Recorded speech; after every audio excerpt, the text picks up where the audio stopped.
Welcome, everyone, to the League of Extraordinary Podcasts. It's not a one-man show. It's everyone's show. It's the League of Extraordinary Podcasts with these wonderful, incredible podcasters that we have here on today. So allow me to go ahead and introduce to everyone here that is on the show today. So I'll start off from my East Coast from New York. Let's start off from Manhattan, New York. The man with the bow tie, the man that owns 1,000 bow ties. Yeah. And also the man that is the James Bond's rest, always, all the time. He's ready, always ready. And that is Mr. Rewind, Recap, Relive. And that is the host of that, Jonah. How are you, bro? What is up, everybody? It's been too long. Yeah, I'm ready to get this going. I'm excited to be here with all you. And I got to introduce my backup for this quiz there, Jeremy. Down in the corner, our Jeremy, not to be confused with Jofo's. And we're gonna kill it. We're gonna kill it. We're gonna talk some mania and get it done. All right, and then we also have another one from New York. Of course, we have from Brooklyn, New York. So turn your head around and pay attention to the Titantron, and that is Mr. Anthony from the Titantron podcast. How are you? Hello. I'm so happy to be back for another one of these. It is time to turn your attention to the League of Extraordinary Podcasters because it's WrestleMania season, and I'm hyped to be here. Thank you very much. And we are a hype. All of us are hype. Speaking of hype, let's talk about hype. We have the people. They give the people what they want. They give the people what they want. Fucking filthy animals. You already know. That is right. From Harlem, New York, we have the hottest tag team of all time. They are the League of Extraordinary Tag Team Champions. That's the fact. And that Hope you don't do no work. Take it. Hope you don't do no work. Hope you don't do no work. Fuck that shit. He don't do no work, man. And that's what we have. Our brother Bo and Ken Houston, the Dirty Heels Podcast. How are you, gentlemen? And we are happy. Yeah. We love being here with you guys, and let's have fun and let's do this thing, man. Absolutely. And I want to go ahead and introduce another new individual that actually came in joining the League of Extraordinary Podcast from the Mid-Atlantic. I love his podcast. I mean, love everything of it, especially how they cover a lot of NWA, AEW, the whole shebang, I can say. But let's welcome Chad from the Turnbuckle Tavern Podcast. How are you, Chad? Thank you for having me. I gotta stand for this guy. Turnbuckle! I follow a lot of you guys. I see all you guys on social media, so it's cool to be around all of these great podcasts. Same here. And also want to introduce another individual that does like a 10, 50-second, YouTube, review and leaves right away, kind of like Anthony as well. And he's a very supportive fan of everyone's here's podcast. And that is, of course, Mr. The Styles of all styles from SIDENOTE SUPLEX, CJ Styles. Yo. Let's go. Yo, thanks a lot, Circle Debate, for having me on. I appreciate it. And I'm here to just kick it with you guys and talk some shit, man. Let's fucking go. All right. Now, let's go up to the more east. Let's go with where is my Toronto people at? That's right. Where exactly? There you go. The whole top row. Taking over, baby. Easy. Not the whole top row. Watch it. Harbinger of truth. All right.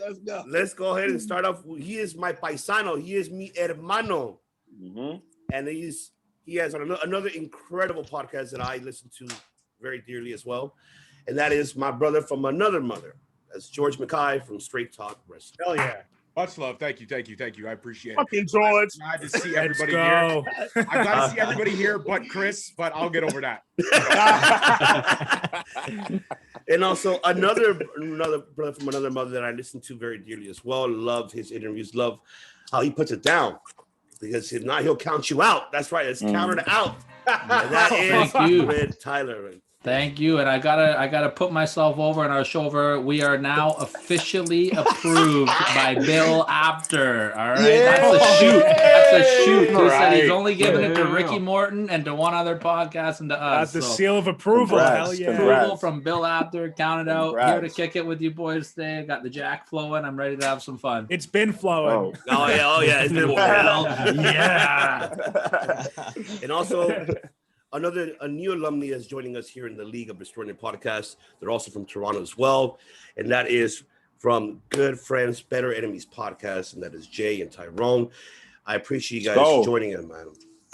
Thank you so much for having us. We're very excited to pop our cherry with you boys today. Shout out to the Virgins. And then speaking of popping cherries, this other podcast, they pop cherries all the fucking time. And obviously, because he don't spoil shit. He predicts it, and it's like that in an instant. And that is right. And that is, I'm talking about you. That is right. And then from Montreal, Quebec, Canada, that is our other brothers from another mothers. That is Kyle, the prediction, not spoiler, the prediction Morin. And of course, your Canadian world champion, Jeremy Prop. Let's go. Yeah. Thanks for having us.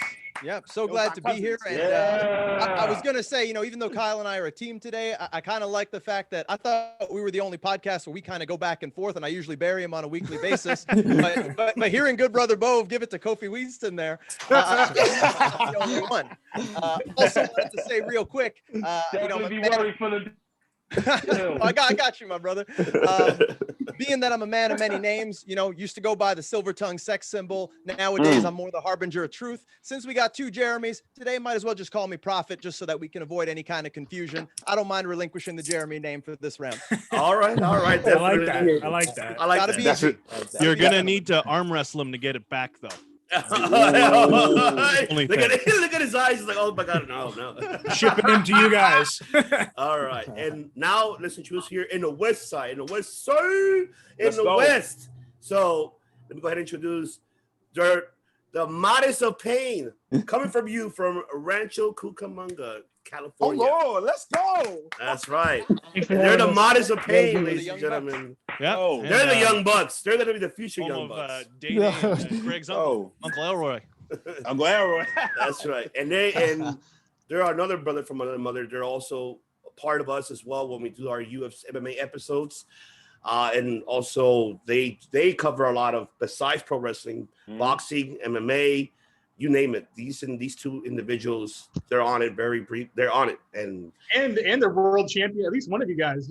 And one of them is a tapology world champion. Yeah, that too. The reigning defending Alex is undefeated. I'm not gonna introduce him to that because that's not an MMA episode. So no. So the Modest of Pain, ladies and gentlemen, I have Alex and Richard Modest from the Championship on the Line podcast. What's up, fellas? Welcome. Welcome.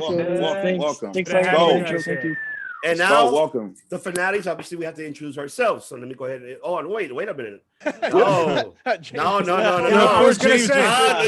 James is always hiding. James is always hiding. No, James is always hiding. James waiting for his big break later. I know. He I thought there was going to be a big. I thought it was going to be a big build-up to me, leaving me best till last. But Ivan, just because Meghan Markle's all over the TV doesn't mean we all hate England. I love England, bro. I love England. You know she's Canadian, right, guys? Like, she's also a cunt as well. Yes. Shout out to the cunts. And of course, we have our other brother from another mother that has incredible interviews, great reviews of back in the 90s, back in the 80s. That's why he's at 90s. He is at 90s Wrestling Podcast. Coming for you from the UK, that is Mr. James. The James Bond of voices, of all voices. Thanks very much. Let's go, James. Got Canadians, Americans, and I've got a whole fucking country to myself, so I'm loving it. One and only. All right. And of course, now to introduce ourselves. So I'm going to introduce Circle Debate Podcast from Los Angeles, California. Dragon is not with us today. He is running errands. But today we do have at least my other two brothers here. So I'm going to introduce And the director, he likes to direct. He is El Director, the one and only Chris Kennedy, ladies and gentlemen. Let's go, Chris. And then I have to do this very quickly, and I apologize for taking for all these introductions, but this individual needs his introduction because he'll kill me if I don't do it. I don't know if you guys see it, but I'm on weekly shows. All right, here we go. This is so funny. Yeah. Let's go. He is a multi-time recording artist, a graduate from Cal State Dominguez Hills. He is a 2018 World Karaoke Champion. He also lives 1,977,000 miles from Winnipeg, Manitoba, Canada. He is the master disaster, the king of sting, the man with the plan. Money, Mike Lopez. Let's do this, boys. Let's get this started. Yeah, I'm ready. And of course, myself, the devious one. Chris in the background. All right. Solid intros all around. Absolutely. And all around. But before we start talking shop, I want to go ahead and get this off my chest and say very briefly, I am honored and I'm privileged to have all of you guys here. And you don't understand how it feels for me, because I love all of you guys' show. You guys have incredible podcasts. And I commend you all for doing a great fucking job and keep killing it. Keep just doing what you guys are doing. So, I applaud you to all of you guys, because you guys are the League of Extraordinary Podcast. All of you guys. Let's go. Thanks, Ivan. I appreciate it. Let's go. Same to you, Ivan, too, man. You guys do a good job over there. Ivan, serious shout out back to you. I see you on every one of our videos, and not only do I see you, I know you watch every single one too. I mean, I don't know how you find the time to watch every video every single person puts out. I didn't put us That's together. amazing. I didn't put us all together. He put us together. Remember? Yeah, he did. Yeah, he's our Nick Fury. The true MVP right there. It is Nick Fury. Thank you. He's our Nick Fury. I appreciate you, brothers. All right, so let's start it off then. Let's do a little quick talking shop. I know we have two options. We can either do talking shop, or we could have the host James to go and do the questionnaire right away, and then see if we can knock it off the park. Depending on you, gentlemen, what would you like to say? We get with the questions. I'm feeling Yeah. competitive. All right. So here we go. So, ladies and gentlemen, I'm turning the floor to Mr. James, because he will be taking over, as he will be doing questionnaires for Mania Week as we speak, ladies and gentlemen. So, James, the floor is yours. Awesome, thanks very much. So, lads, first things first. So, there's 12 podcasts, so we've got a question each. And basically, if you get one wrong, you're eliminated. You get one guess. And after the first round, 4 teams get eliminated. Second round, another 2. After that, another 2. Till we get to the grand final of 2 teams who gets 3 questions each. In the result of tiebreakers, I've got some tiebreaker questions. So we'll go with the reigning champions. So the way to pick your questions, you got a choice from any WrestleMania, and it's a random question. Could be easy, could be hard. So we'll find out. So we'll start off with Jofo. Jofo, pick a WrestleMania. Are they allowed to answer and congregate together, or is it one or the other? Okay. Yeah. Well, we're one team, so we should be able to congregate. Yeah. Yep. Okay.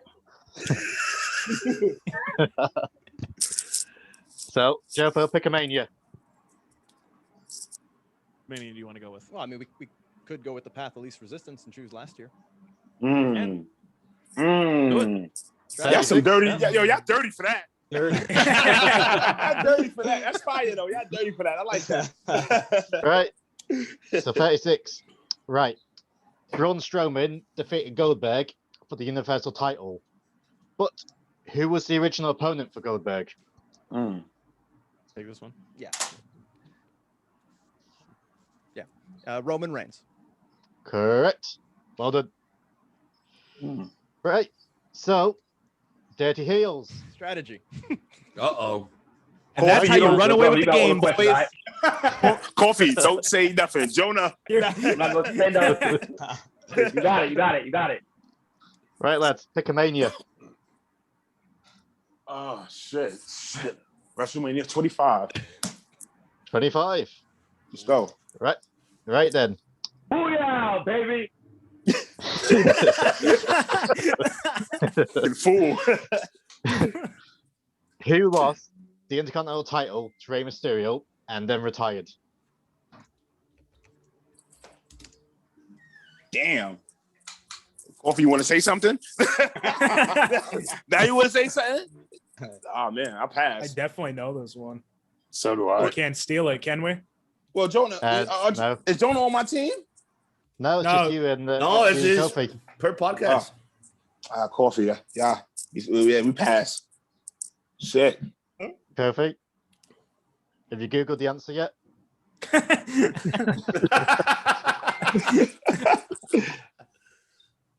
No answer. Say Christian. There, Kofi. Is he there? Yeah, but he's on the other one. He's just here for show. He's not. He's doing something else. I said Christian. All right, do you get it, Kofi? Who lost to Rey Mysterio? He lost his IC title and then retired afterwards. Oh, Mania shit. 25. Throw it out there, man. Say Your brother say can't it. edit something? This is why we're not a team, man. What did he say? Kane? The fuck? Yo, I'm pass, fellas. All right, so damn, I'm a pass. Pass, Kofi. Yeah. Pass. You'd be eliminated. Might as well throw a guess out there. Oh shit. Think money. Think money. Or the Looney Tunes. Think that. That's not a bad. Oh man. Yo, we done. Yo, we're done, y'all. We're done. I can't hear, but they're going in and out. I can't really hear. Is it 25? Yeah. Let's think of the one. Give up. To be honest. Yeah, they're going in and out. I can't really hear. Okay. All right, I'm sorry, lads. I'm going to have to write you out. JBL. Yep, JBL. Mhm. Wait, Right. what? Yeah, Yeah. Heels. Yeah, he lost. He got pissed and retired. that was when Rey Mysterio was wearing the Joker outfit for WrestleMania. Yeah. It was like a Yo, you know 45 what's second squash, yo, too. you want to know what's crazy, man? Yeah, we eliminated, but you know what's crazy? I was thinking the WWE champion when he had the belt. You know what I'm saying? I was wrong for that. Yeah. Yeah. All right. Right. Pieces of shits. all that pre-talk hype as well. I'm about to report your page, James. I'm going to report your page right now. This is like sudden death. This is crazy. Yeah. No more Dirty Heels approved comments in my section anymore. Hey, we had to start. You still got to. You still Right. got to. Right. Jonah and Jeremy, rewind. Pickamania. What What do do you you want? have confidence in? What do you have confidence in? Let's go 34. 34. 34. Right. When the fuck was damn? Not one I Who? would pick. He's ready? Fine. Yeah. Who defeated John Cena in 2 minutes and 45 seconds? Undertaker. Yeah. Correct. Good guess. Easy one. That's why I bring Right. him. He's stealing your gimmick, Jonah. He's the new mind. I just sit back and watch. Right. Circle of debate. Pick your mania. I'm gonna allow my other host to go ahead and pick. What do you want to do, Mike? Let's go with 17. Do 17. 17. Right. TLC 2 had 3 run-ins. Name 2 of the 3 run-ins. Lita, Spike Dudley, Rhino. Awesome. Nice. Good lads. Sorry, just quick question though. If once a WrestleMania is picked, is that off the table, that Mania, or can we still pick it? Yeah, it's gone. Yeah. Are you crossing them off? Because I won't remember. Yeah, that's right. Okay, cool. We're strategy. Right. Counted out Mike and Tyler. Pick a mania. I'm going WrestleMania 4. Ooh, let's go. Wow. Love it. Are you sure about this one? WrestleMania 4. I'm old, boys. Come on. Fucking Tyler. Don't let the baby face fool you, man. I got grays. I'm salt and pepper up here, boys. Right. Boy, I shaved mine off. Otherwise, I look like fucking Gandalf. Right, counted out. So, in the semi-finals, Ted DiBiase got a bye into the final. But who did the Macho Man face in the semi-finals? The Macho Man faced the one-man gang in the semifinals, and he won by guess. disqualification. Wow. I love it. Hey, I'm impressed. Wow. That deserves Damn, a- yo, good Tyler, shit. I'm telling you, if you watch his podcast, he reviews all of that. Definitely, that's why I commend you, Tyler. Tyler, call my phone after, man. Call my phone after. That's right, man. We're hooking Call up. my phone. Call Yeah, that's right. That's right. Go. Right. Turnbuckle Tavern, pick a mania. I'll go 30. 30. Right. Okay. The Shield made their WrestleMania debut.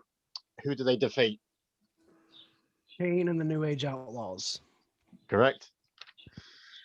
Dirty Heels, everyone's putting you to shame at the minute. Hey, James. James.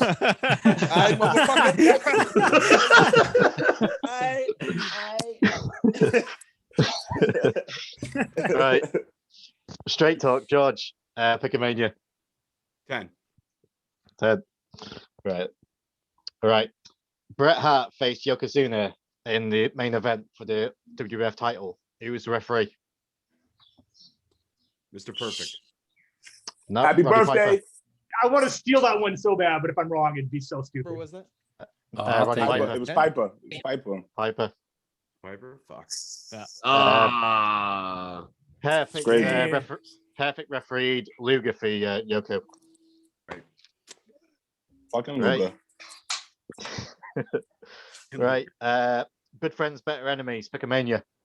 I think we're gonna go with the first one I ever attended, which is 6. And by the way, Nice. not to be a dick, but the Shield made their debut at WrestleMania 29, not 30. Yeah, against Orton, Kane, and Sheamus. So maybe. Yeah, All right. I was actually there. I remember that. Yeah. All right. My bad. Well, look, you getting put to shame now, motherfucker. Good shit, James, good shit. Wasn't it Orton, Big Show, and Sheamus? Yeah. Okay, Yeah. you caught me there too. Yeah. Yeah, because Right, Kane was with Daniel Bryan for Dolph Ziggler Yes. and Big E. Yeah. My bad. Got it right anyway. Come on, James. You have a whole country to yourself. Let's go. Yeah, I love it. Let's get him. Let's get him. Let's get him. All right. WrestleMania 6. Who defeated the Colossal Connection to become 3 times tag team champs? Demolition. Correct. All right. Sidenote suplex. Pick a mania. I'm gonna go with. Let's try 9. 9. Who played Fake Doink?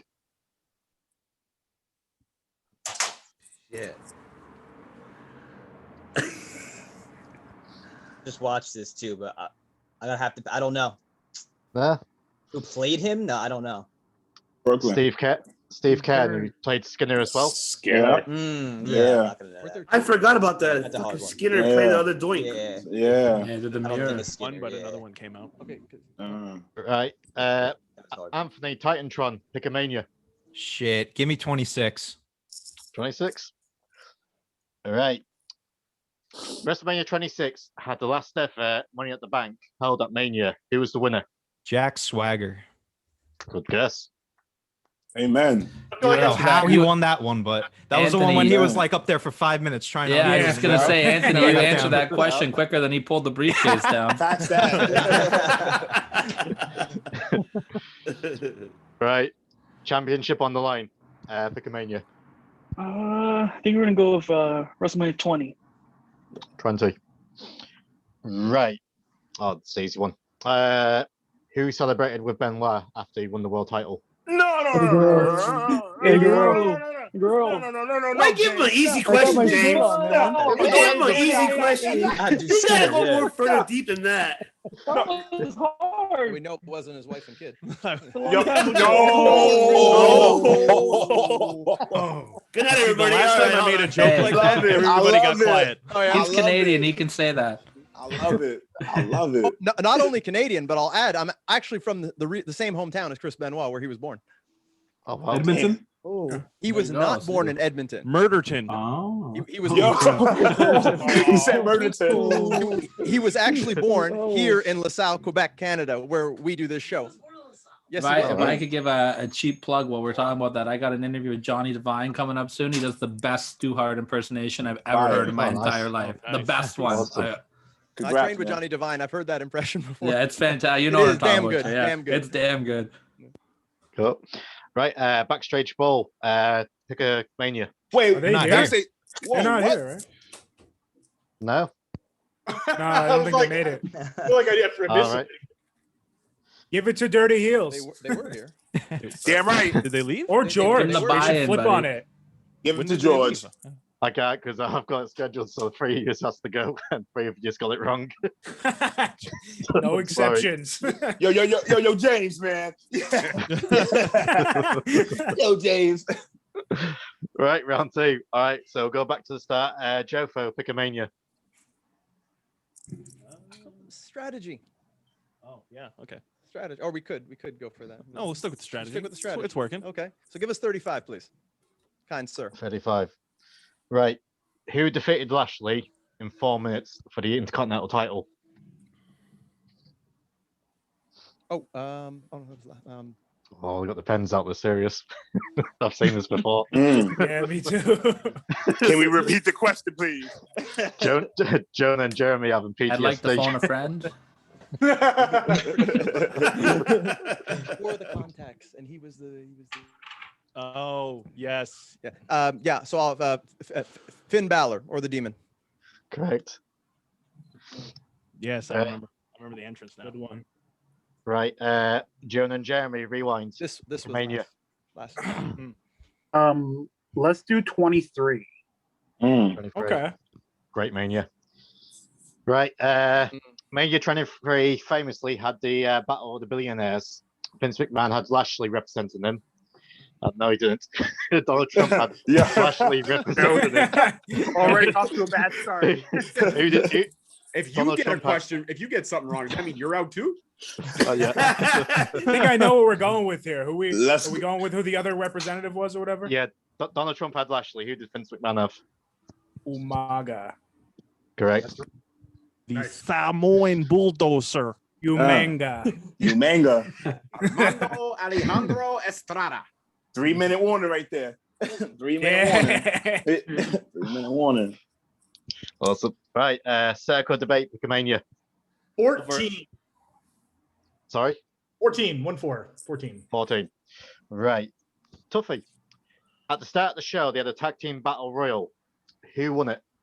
Road Warriors with Sonny. The debut of Sonny with the team. Yep. I'll accept it. LOD 2000. LOD, yeah. You accept it. And shout out to Sonny's outfit. You accept it. You accept it. Blasphemy. Sonny's outfit. Yeah. I'm with you, I Dirty know Heels. that. The flame package. How do you?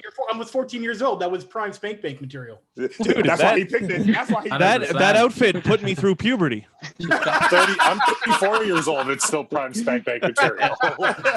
She's come a long way since farting in pornos, right, guys? Shout out to Papa Cherry. Has she though? Right. Counted out, Picomania. Let's go back to where it all began. Number 1. Ooh. All right. Tyler, man. Confident. Right.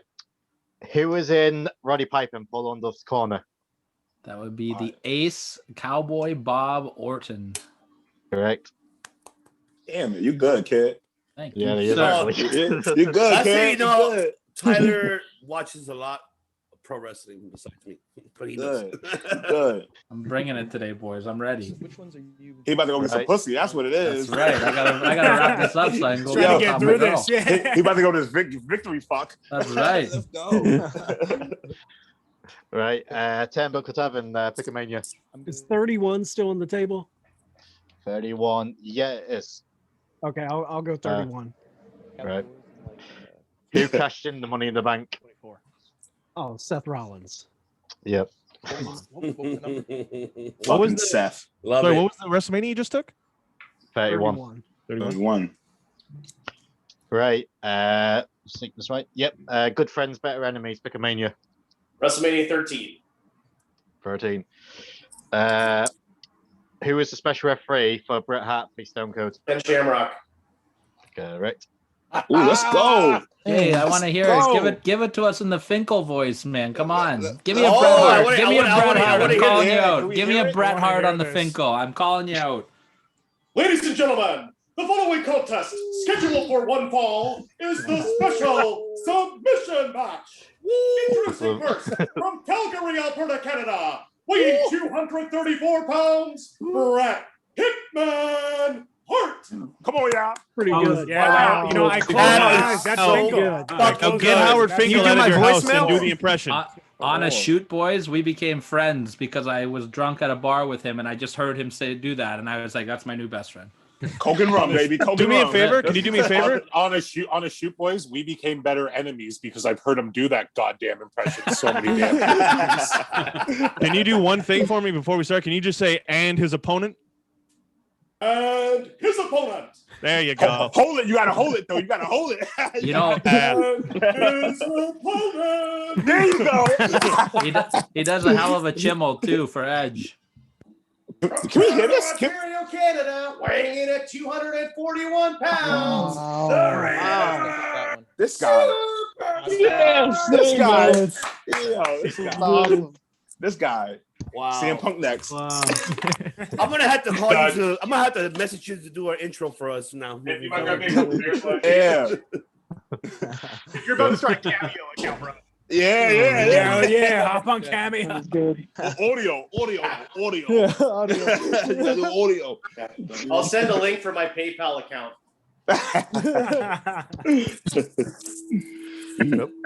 Right. So Anthony, Titantron, pick a mania. 28. 28. Right. Who retained his WWE title against Chris Jericho? No. Mr. CM Punk. Correct. Right. Championship on the line. Pick a mania. I think we're gonna stick with the aggression era. We'll go the next one, 21. 21. Right. Who was the first ever Money in the Bank winner? Really? This is easy. This is the easiest one. You got this. Come on. Edge. Edge. There you go. Baron Corbin. I would have got I was waiting for an answer to that one. Dirty Heels bringing it today too, boys. All right. No eliminations that round, so we carry on. So Jofo, pick a mania. When you want to go? Let's go. Let's stray from the strategy. You said you just watched. Yeah, I just watched this one. Or we can go to this one. I like that one though. Okay. We're gonna stray from strategy here. Hopefully it doesn't backfire, and we're gonna go with WrestleMania 12. Oh, we're heading over to the Anaheim Pond, gentlemen. Let's go. That's the answer. That's awesome. All right. Goldust took on Roddy Piper. What was the name of the match they had? The Hollywood Backlot Brawl. Yep. In unison. The best by far. Best. Right. And fun fact for all you kids at home, they were against blading for that match, but Piper busted him open the hard way because Goldust asked him to. Wow.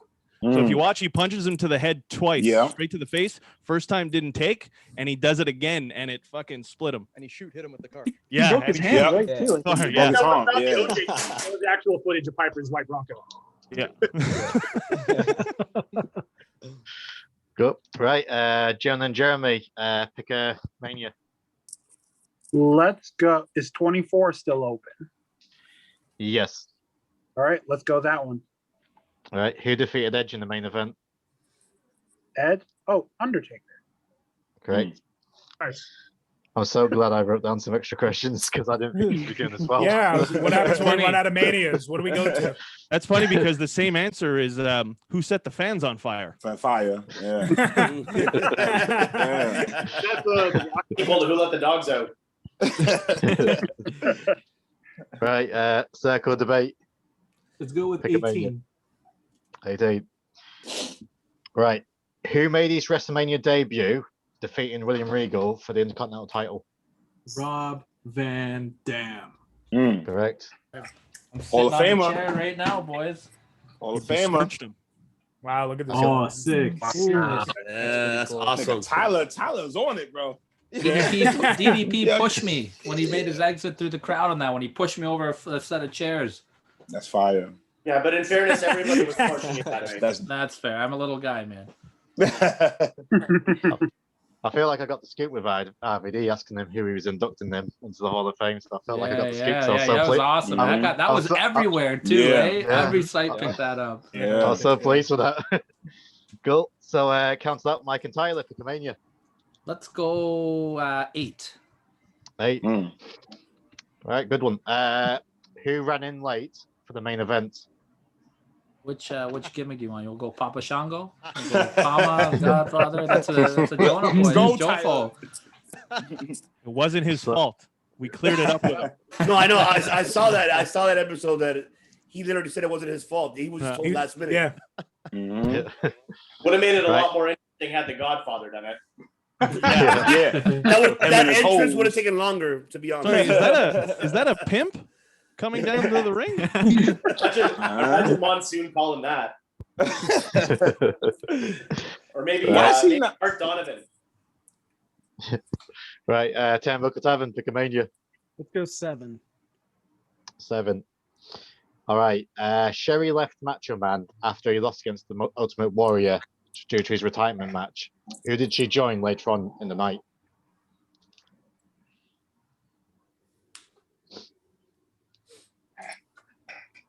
Uh-oh.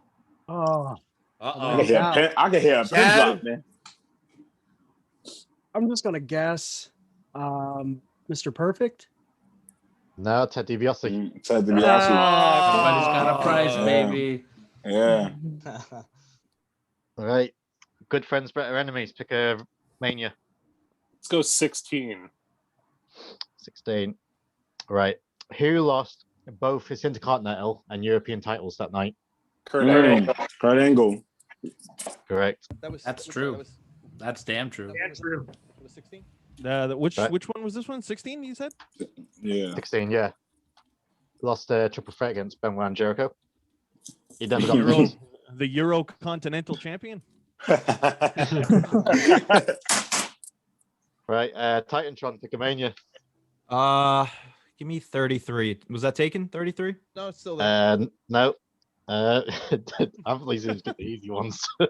He returned during the 4-way ladder match. Give me the Hardys. Yeah. I'm gonna have to.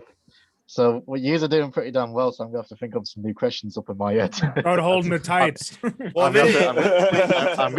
gonna have to think of some harder ones. But James, very quick question. So how many teams were left on the quiz? How many teams were left besides Anthony and who else? 7. Oh shit! Yeah, this is gonna be a long. I would suggest this might have to turn into another episode. Yeah, I know. I think we should have this a final question and then that's it, so we can do a little talking shop if it's not a bother. I'll tell you what, guys. I'll take the win by default then. I'll give you the win because shit. Yeah. You know for number 1 all the way to like 36. You know what we should do for the last round? We should let everybody pick. Somebody should pick for another person what mania they are. Fuck. Oh yeah. I like that. I like that a lot. I want George to pick for Chris. So, you right. There was a championship on the line, pick a mania. What are you gonna do, Alex? It's 22. Is that taken? Still there. 22. Right. Who defeated Chris Benoit for the United States title? Oh. Was it Big? No. I was gonna say Big Show, but I don't think so. That was JBL. God. He's just not wasting a second. Right. Wow. Do you just want to carry on or what? Was it? It was JBL. It was JBL. It was. It was? Yeah. Yeah, he was like Jillian Hall. Yeah. Remember that. The cabinet. If you're just gonna end it that quickly each round, then keep going. Knock us all out. Let's get this shit done. Yeah, I said one more round. Let's go. One more round. round. We're down to 6 now. Anyway, right, Jofo, back to you. Jofo. Then I would. 15. Trust you on that one. 15. Who did Bart Gunn get KO'd by? My dad. Butterbean. A guest of our show. Yeah. Friend of the show, by the way. Oh yeah. Outside of the ring. He follows me on TikTok actually. Oh, cool. Right. I don't think he knows TikTok. he does, but Right, Jonah and Jeremy. Let's go Mania 27 if it's still open. Still there. Right. Cool. Who defeated Leiko and Dolph Ziggler? Leiko. All right. And Dolph Ziggler's 6 mixed tag. John Morrison, Trish Stratus, Yep. and Snooki. Whatever. I can't believe you got that right. Oh my God, this That's guy's good like an one. encyclopedia. I'm so happy. Jonah didn't answer one question at all. Don't worry, I'm just saying I'm not answering no question. I'm allowed. Get this guy a bow tie, Jonah. Yeah, right. Yeah, give him a bow tie, man. Jonah, he needs to be wearing the He's bow working tie, his bro. way up. Hopefully. He's gonna have one of those t-shirt tuxedos, eh? He's got to start out in the t-shirt tuxedo. He'd be in a t-shirt tuxedo, yeah. you get to the bow tie when you get the 3rd tier of the Patreon. Right. Right, circle debate. 10. WrestleMania 10 still available? Nope. Gone. Damn. Then fuck it. 11's still there. 11? Let's 11. try 11. Right. Who accompanied Diesel to the ring? Oh, Pamela Anderson. I bet I knew you would know that. That's deep. Wow. That's deep. That is She was deep. she That's was man, she was so hot. She was unreal. Right. Mike counted out, Mike and Tyler. Give me number 3. Is that still around? Yep. That's All right. of those are still around Nobody for you, Tyler. again. Yeah, I was gonna say, I think on the Facts mold, I that. got it. Who accompanied Jake Roberts in his match against the Hungry Tonk? Oh, the man, Alice Cooper. Hell Correct. of a Correct. showman. Great in concert, boys. Yo, Tyler about to put his pussy appointment on hold. I think it might be canceled. Yeah. Hang on, babe, I'm winning. Yeah.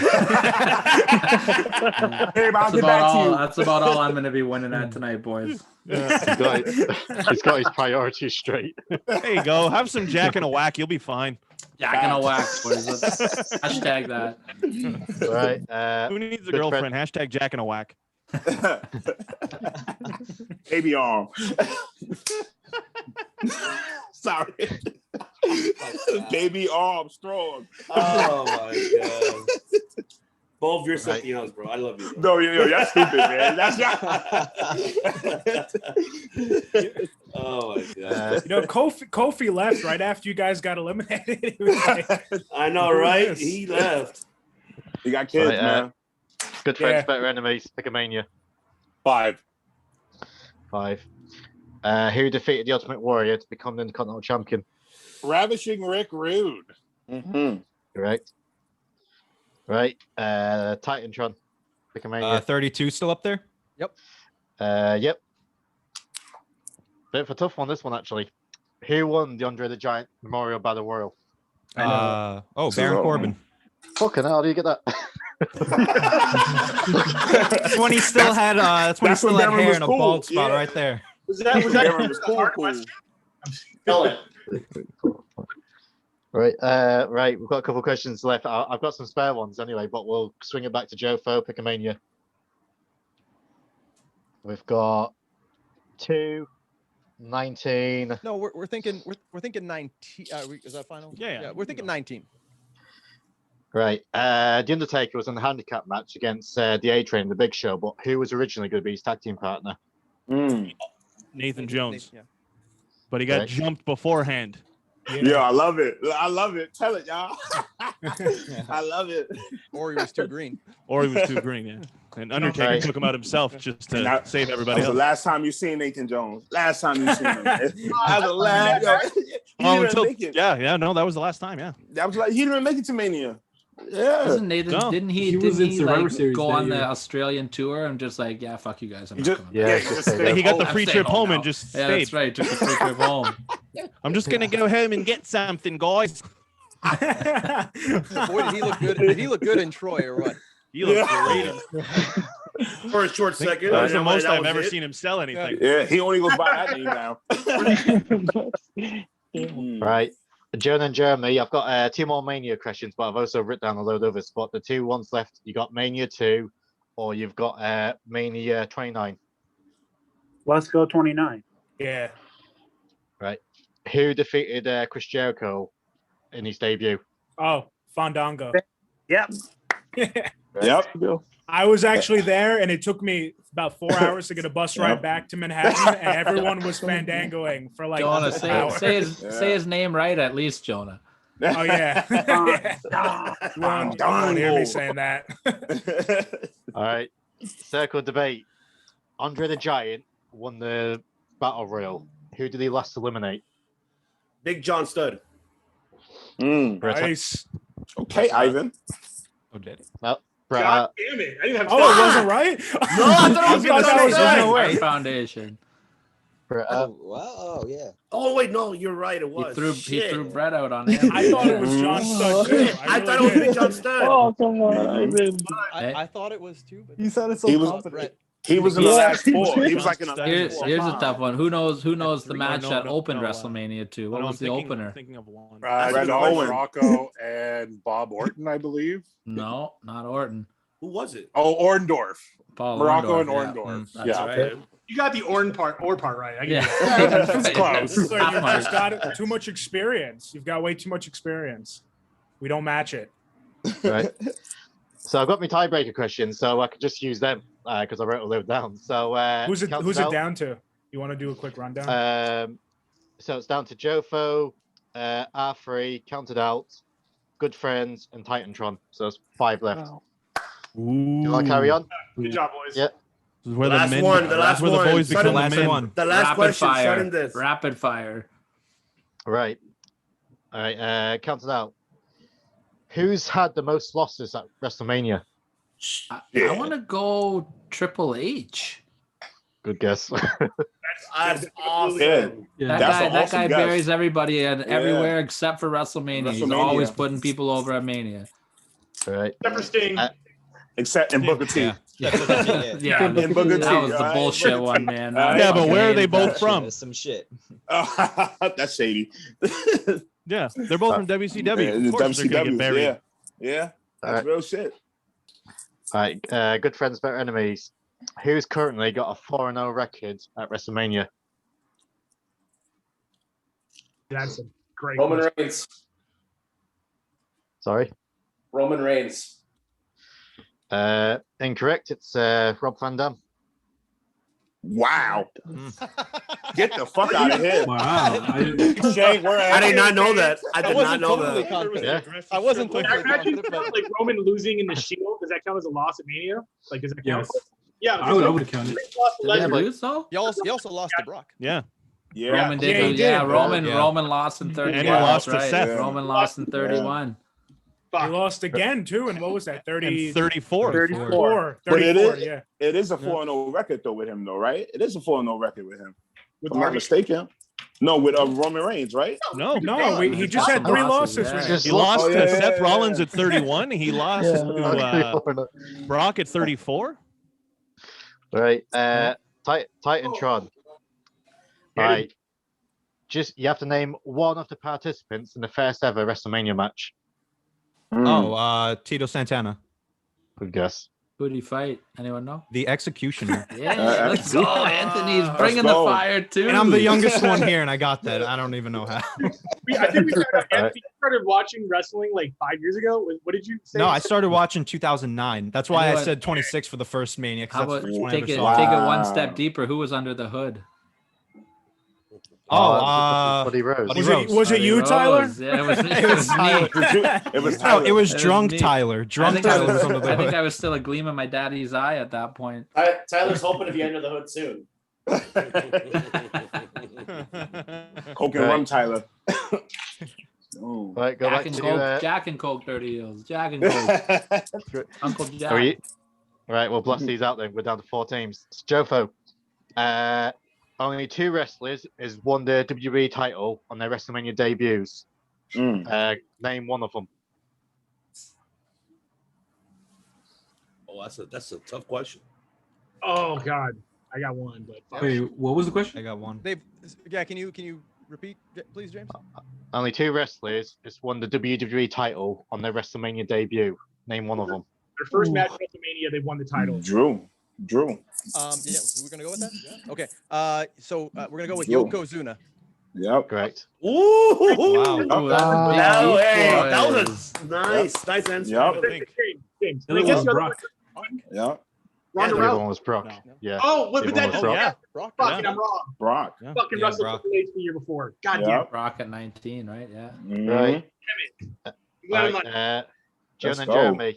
Who's had the most WrestleMania main events? Hmm? Who's had the Most most Mania WrestleMania main main events. events? That's deep. That's a good question. At this point, Roman. Why are you asking for them? Wait, oh, I'm sorry. What are you doing? I'm so sorry. Brutus! Oh my God. A hell of a spoiler. Sorry. New question? New question. James. New question? New Sorry about question? New that. question? The answer? Not Roman. We don't know. Okay, if cool. that's No, right. it's not. It's not Roman. It's not It's Roman. not I was Roman. waiting for clarification. All right. Go Will be soon, but it's not now. Yeah. Yo, good shit, James. That's I'm between 2 people. What do you got, Jeremy? I'll take it if you don't want it, Jonah.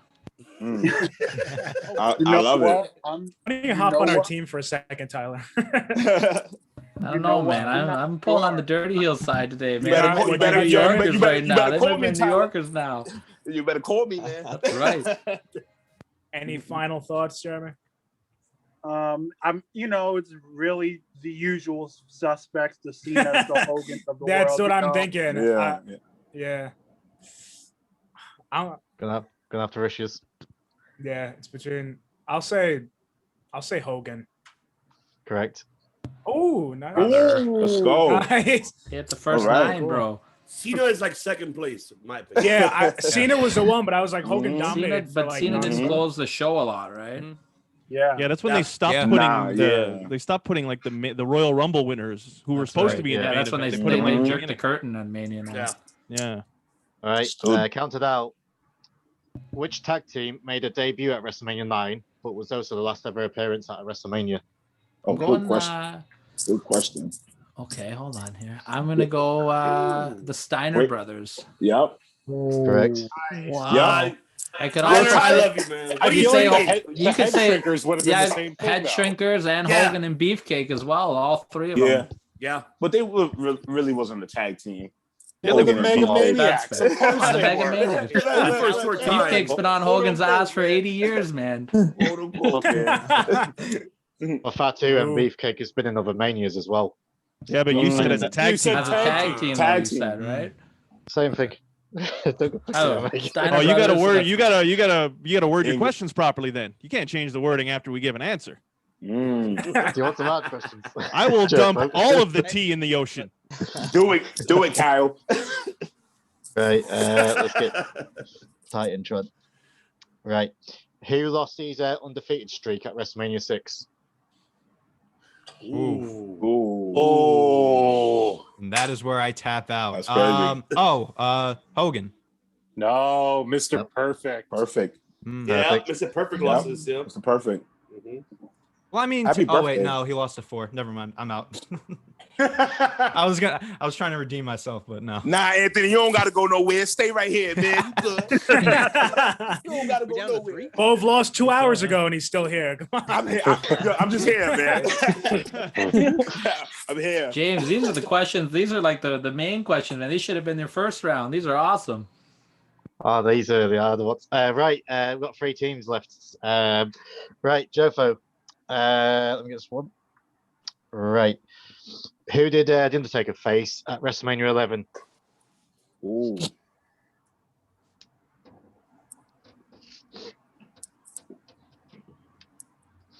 Okay. We're gonna go with King Kong Bundy. Correct. Fucking Kyle. What'd I do? I didn't do anything. Yeah, I'm glad I stayed. Yeah. I'm glad I stayed here. This is good. All right. I just got bit Free. by the radioactive wrestler. I didn't ask for it. 3. who became Miss WrestleMania at WrestleMania 25? Wait, who did you ask? Who did you ask? That's us. Joe there and Say that Jeremy. again. Say that one more time. Who became Miss WrestleMania at Mania 25? Oh, Miss got it. WrestleMania. Miss WrestleMania. Oh, come on, Joey. You got this. You got this, bro. You gotta know this one. Santina. Yeah, correct. bro. Hey, good shit. Jay. I knew that was a trick question. I love that shit, bro. Cobra. Fucking Cobra. Hear that correctly, I was like, wait, Miss WrestleMania? Okay, I get it. Yeah. Right, count it out. Who became the first wrestler to be involved in a tag team title match, an intercontinental title match, and a WWE title match at WrestleMania? Easy. Who became the first wrestler to like all three separately, right? Is that what you're asking? Yeah. I want to go with Canadian boy Bret Hart. I guess. Oh yeah. Let's go. Holy shit, this is a triple threat match. Yo, Tyler, you don't gotta go nowhere either. I'm sorry, Ivan. I thought it'd be finished by now. Wait, did It's you? all right. Wait, Wait, in the same night or in the same night or? Yeah. The first guy to And- challenge for each title in each one, right? Or Yeah, that's right. Yeah. Okay. Yeah. Yeah. I'm gonna think of some off the top of my head now because I've run out. I've actually got one more. Right, there's been 36 different participants in a WrestleMania main event. So what we're gonna do, we're gonna name them off. So each person takes a turn. If you get one Sorry, wrong, I missed that. Wait, you're out. start one more time. I missed that. Sorry. Right, there's been 36 people who's been involved in the WrestleMania match main event. The match itself as a participant. So what we're gonna do, so JOFO counted out an R3. Each one of you takes a turn to see if you get all 36. If you get if you're wrong, you're out. Just to make it a little bit more interesting, James, why don't you make them go in order? Yes. Yeah. No, just name them. But what I'll do, You want me to just name all the main events right now, or? I could give you them all too if you want it. No, just a participant. But each person gets 10 seconds. All right. What? Right. 10 seconds to name 36 people? James is just making we're going in or like 1, 1, James 1, 1, Jim right? needs to go. Name a person each. But don't say Yeah. So like if I were to go first, I'll say Hulk Hogan, and then it would be Yeah, JOFO, then they and they'll name say someone this, else. and then Yeah. Right, Gotcha. JOFO, Hulk Hogan.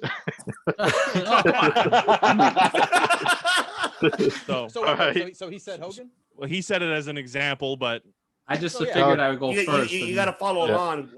So, with all right, this. count it out started. Right, Hulk Hogan. Right, JOFO, you.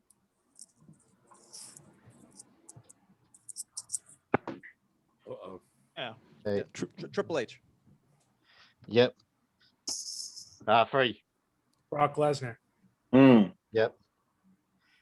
Count it out. The Miz. Correct. I would have left a harder one to last, to be honest. JOFO. Don't say that one. But you said anyone? Yeah. The Rock. Yep. Fucking Kyle. Three. John Cena. Yep. Nope. Okay. Count it out. Mr. T. Get the correct. Yes. Mania 1 and 2. I pity you fools. I pity you all fools. I pity all Bring the guns. Bring the guns out. Let's go. Right. JOFO. The Heartbreak Kid, Shawn Michaels. Great. Good impression. I love it. That was a great impression. I try. I've been working on it. Thank you. That was good. I've been yelling at people on the bus. Jeremy, you want to take this one? Oh, I got one. Say it. We got 10 Former- seconds. No, Five, former four, Giants player Lawrence three. Taylor. LT. Nice. 11. Right. Count it out. man. I'll go counteract that with Bam Bam Bigelow. Let's go. Beast from the East. That's right, my dog. Love Bam Bam. Yeah. He'll be in the Hall of Fame. All right. JOFO. Batista. Correct. Three. Six, 5, 4, Oh, wait. Wait, is Piper. that? Piper. Correct. Oh my god, I didn't know it was us. I'm sorry. Count it. It's okay. Count it out. Daniel Bryan. Correct. JFO. They say him already? Yokozuna. Correct. R3. Yeah. Stone Cold Steve Austin. Let's go. My boy. Get that man a bow tie. Count it out. Go Randy Orton. He's getting one after this. That man a bow tie. Correct. JFO. The Macho Man, Randy Savage. Oh yeah. The Korean. Correct. R3. Ultimate Warrior. Correct. Count it out. Go Edge. Correct. It's gonna be a tie, JFO. James. Let's go. Say it, I didn't hear it, but Becky Lynch. Oh. Correct. Good shit. R3. Ronda. What? Ronda Rousey. Correct. I don't know. I thought I heard Ryback. I'm like, what? Wait. I heard that too. Get him out, Yeah, right? He's out. This is a screw job. This is a screw Yeah, job. it's a screw job right now, man. That's Montreal. That was Survivor Series. Wrong pay-per-view. Count it out.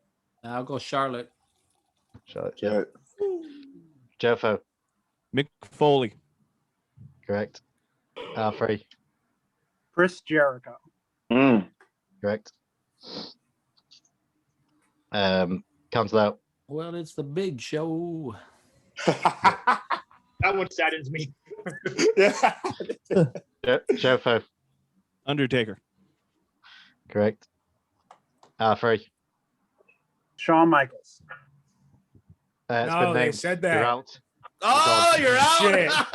Oh, No bow tie. Damn. No, No nah, bow nah, tie. he- nah, No bow tie. and then there were two. Went just from lost bow your tie to t-shirt no tie. tuxedo. Right. You get the clip Right. on. It's down going to up. I was about to say Two. that. You Two Canadian teams. Are we down to this, the Canadian boys? Yes, that's it. sir. All right. All right. Good luck, I boys. started Let's this. I figured go. it was going to be us. And Obviously. us All right, and them, count I should say. Count it out. Go. Let's go Andre the Giant. Ooh. Correct. JFO. Sid. No. Correct. Shit. Count it out. Let's go King Kong Bundy. Correct. Ooh. Shit. Good shit, Tom. JFO. We got a lot in the tank. Yeah, we got a lot left, eh? Five. Roman Reigns. 4. Correct. Count it out. Go the $1 Million Man, Ted DiBiase. Tyler about to kill. I see Tyler might win this one. Yo. Wait. JFO. Yeah. Such good shit, pal. Yeah. 3, 2, Brock Lesnar. 1. No. Not Brock. No. Tyler won. Tyler won. Whoa, easy. I was gonna. Not Brock. No, it's too late. I want to answer. Sorry. Well, listen, my Jonathan, turn you got to is say, me. where's Howard My Finkel? turn is You got to Come on, say Howard it. Finkel. Let's Yay, go. hit me. Hit me up, Finkel. Come on. Wait, hold on. What's There the we rule? Uh-oh. What's the ruling on the field? 10 seconds. You already answered. Is it 10 seconds? Yes, but he answered. But he answered. He said Kyle Brock. answered. Yeah. Easy answer. Congratulations, count it out. All right. Hold on. Whoa. Hold on. Prophet is not hearing that. Prophet is not trying to hear that shit. All right. I feel like he said Brock. I said no, and then he said Lesnar. I feel there was. I'll get. I mean, this, like again. Screw job. All right. Jay, can you announce the winner? Can you announce Tyler the winner? Well, I think he's Finkel. No, we're letting Finkel do it, man. He can do a better job than me. Come on, Finkel. Hell yeah. The winner of this contest. With all these. And With all these. new champion of trivia. He wasn't named. Counted out with Mike and Tyler. Let's go. Yes.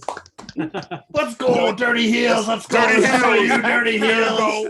In your face, James. In your face. Nah, that was great. James, that was great. That was That was a lot of fun. That was a lot of fun. That was fun. Now, all That right. was fun, It was man. fun. All right.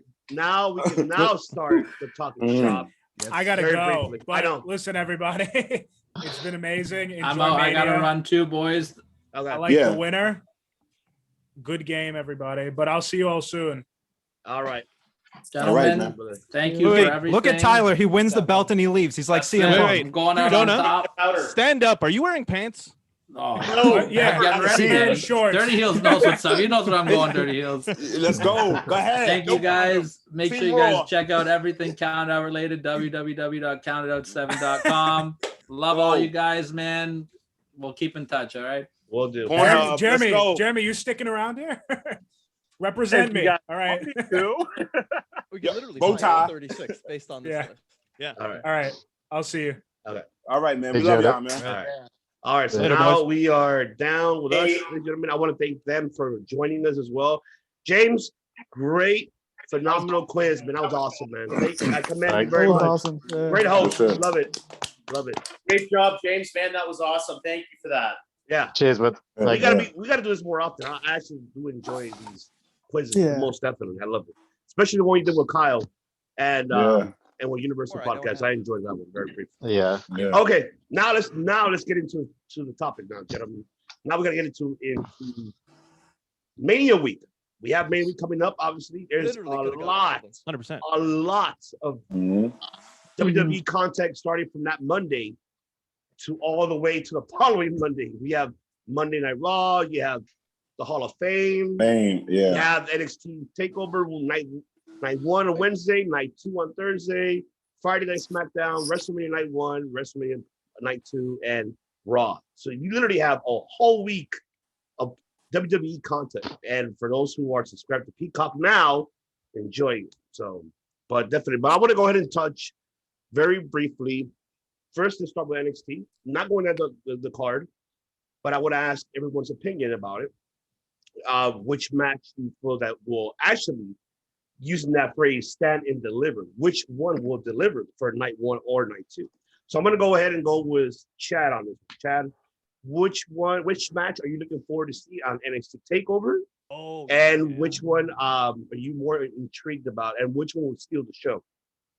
I think the match from NXT TakeOver that's not only going to steal TakeOver, it's going to steal all of Mania. Let's go. Is Ciampa and Walter. Come on. Yep. Come on. 100%. That's going to steal the entire week. That match, that everyone was wondering what's next for Ciampa. Ciampa didn't have anyone to really get him fired up and give us that great just 5-star match if you want to use a rating system. Hands down, that is the match of the weekend that I'm pumped for. Man, that is awesome. All right, for sure. Mr. McKay, straight talk. Do you agree with that, or do you have something different? I do. George? I agree with that.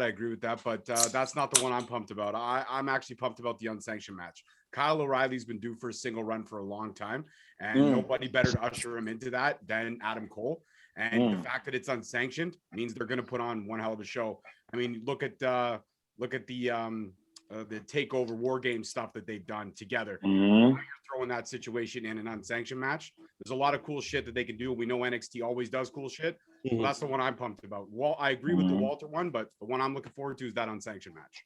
They had a great match in Ring of Honor. Yeah, yes, they did. Oh my yes, God. they did. Yes, They've they already proven that. Yeah, definitely. Yeah, 100% agree. Yeah. Now it's going to have that WWE polish to it, right? Don't get me wrong. ROH is great. ROH is a great company. I'm firmly supportive of them. I've interviewed a lot of their roster, but I just think that unsanctioned match is going to be something special. Oh, definitely. I'm with you on that. I'm looking forward. Bove, talk to me about this. I love y'all. My phone is about to die. I got to charge it for the next podcast. I'm going Jordan Devlin and Escobar. Ooh, good one. Match, yo, that shit gonna eat. That ladder match is gonna be, yo, come on, y'all. Come on. I like the Tommaso Ciampa and Walter shit, you know what I'm saying? But that Jordan Devlin shit, man, I'm going Jordan Devlin. I like Escobar. I like it, but I'm going Devlin, man. All right. Definitely. I love y'all. I gotta get off this shit. Shout out to all of y'all, man. Yo, SIDENOTE SUPLEX, man. Yo, keep him around. CJ, yeah. I'll keep him in check. Jeremy, good meeting you, yeah. brother. Good meeting you, Turnbuckle man. Tavern, where you at, man? Where the fuck are you at? Love is love. NWA up, man. All right? Yeah, man. That ass, man. Good friend, enemies, man. Love y'all too, man. Hope to do more with y'all. I'm missing a couple people. Kyle and the Prophet, I love y'all. I love y'all, man. I got to get off this shit, man. Till we meet again. We'll meet again. We'll meet again. Nothing but love, brother. Right, brother. Later, man. All right. Okay. Well, yeah. Let's go with CJ. Which one are you looking forward to? I'm looking forward actually to Io and Raquel. I think it's like this will be shine time for Raquel. I mean, that's Triple H's girl, so I'm excited to see her with like the spotlight on her and see what she can do, if she can show improve. Get rid of it in our memories. Okay, definitely. All right, so I'm going with Jeremy representing with Jonah. So. Yeah. So I agree. So I mainly agree with the Walter Ciampa pick, but I'm actually going to go with a match that's I feel like isn't getting as much shine as I thought it would, which is what will probably be the main event of night one, Killer Cross or Karrion Kross against Finn Balor. I think a lot of people are sleeping on Karrion Kross because he had one bad performance against Keith Lee that wasn't his fault, and I think since then he's been doing some great work, and I think Finn Balor's the perfect opponent for him.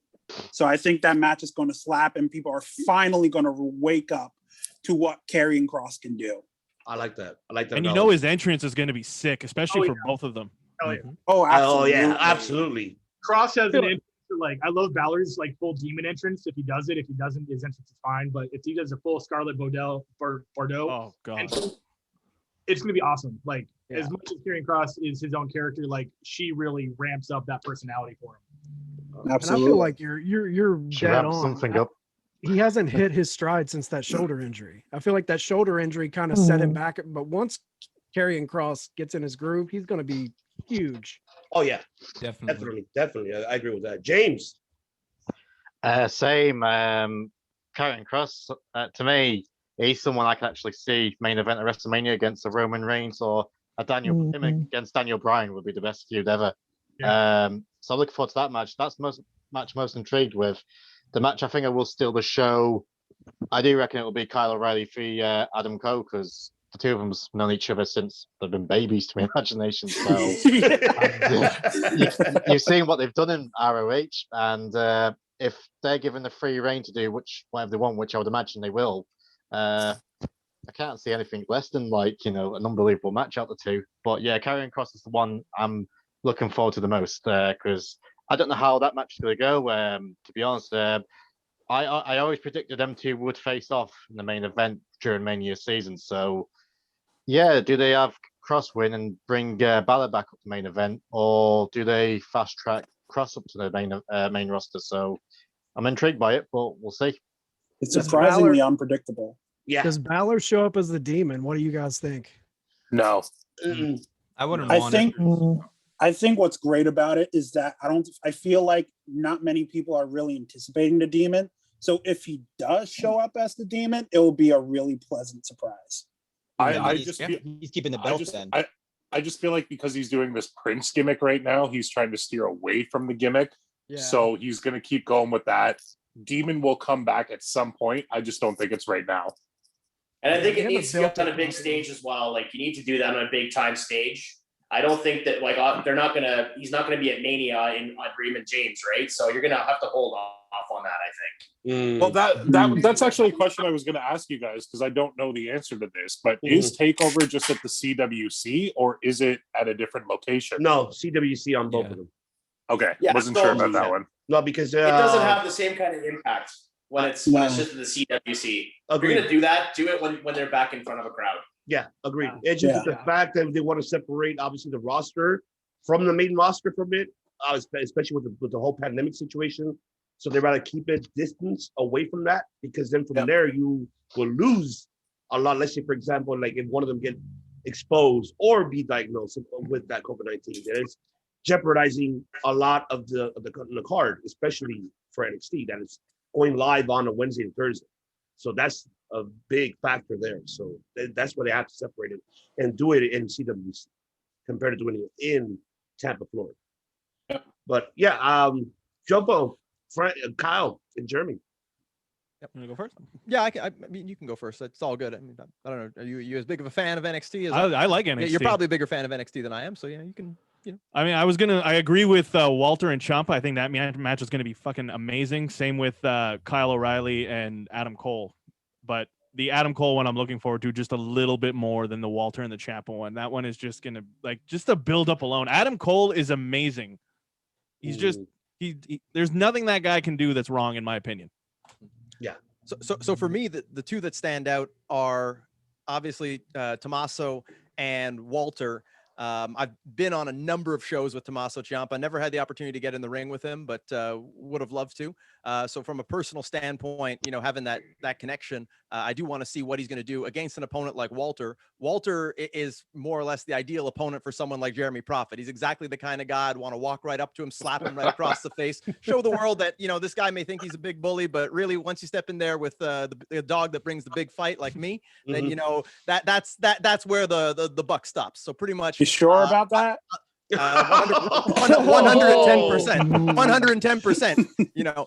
I've seen a lot of stuff in my life. Walter, he's going to be walking through the hood and he'll probably be feeling nervous. Jeremy Prophet, I don't sweat nobody. So, I've seen a lot, been through a lot. I don't sweat a guy like that. I look at a guy like Walter. I know he can bring a big fight, but everyone's got holes in their games. And clearly you must not be familiar with my body of work if you think that someone like him would worry me. I've been in the ring with a lot of guys that could give him quite a run for his money. Check out a guy named Hannibal and what I've done to him compared to, what Walter does to his opponents. And then you decide who's bringing the big fight. With that said, I'm intrigued to see that match because I think that Tommaso, much like Jeremy Prophet, takes the fight to his opponents. So it's going to be one hell of a brawl, and it's going to come down to, whoever melts first.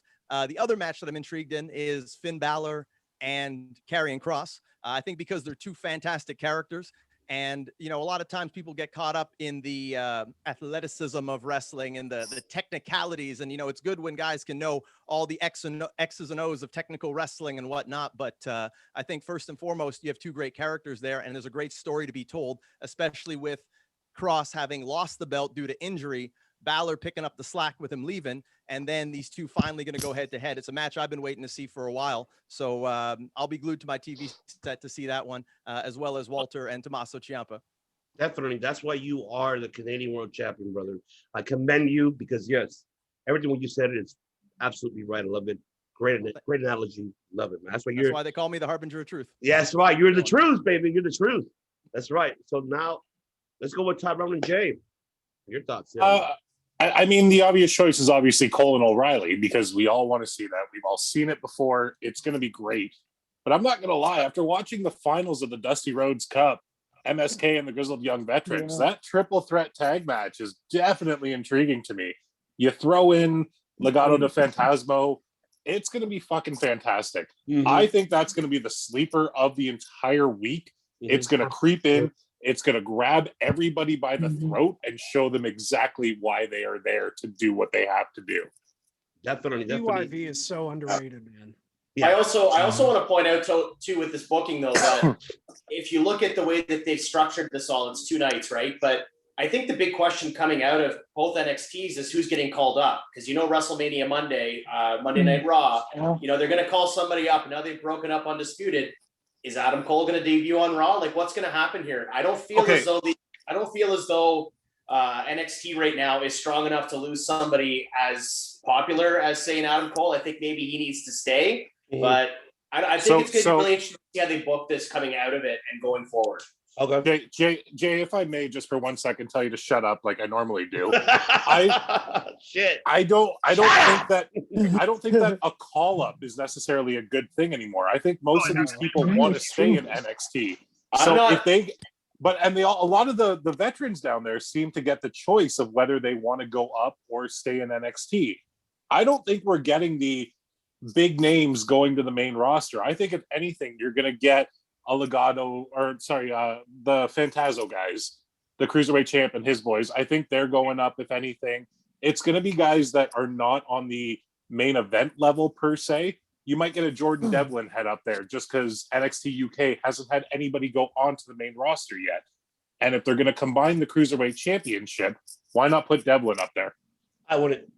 Yeah, I'm not advocating for the call ups. I'm just saying that it more than likely is going to happen. I'm not saying that I think they should go up. I'm just saying that more than likely one of the main event players will be going up on WrestleMania, the Raw after WrestleMania. Well, do you think that they're going to go through with the call-ups? Because the whole spectacle of WrestleMania Monday is that the crowd always reacts to these big events that go on. And if there's no crowd to react to them, do you think that they're going to bring in people from NXT? I mean, I would love to see anyone be called up from NXT, but I just feel like it adds with the crowd. And if you don't have that crowd reaction, then, you know, it kind of defeats the purpose.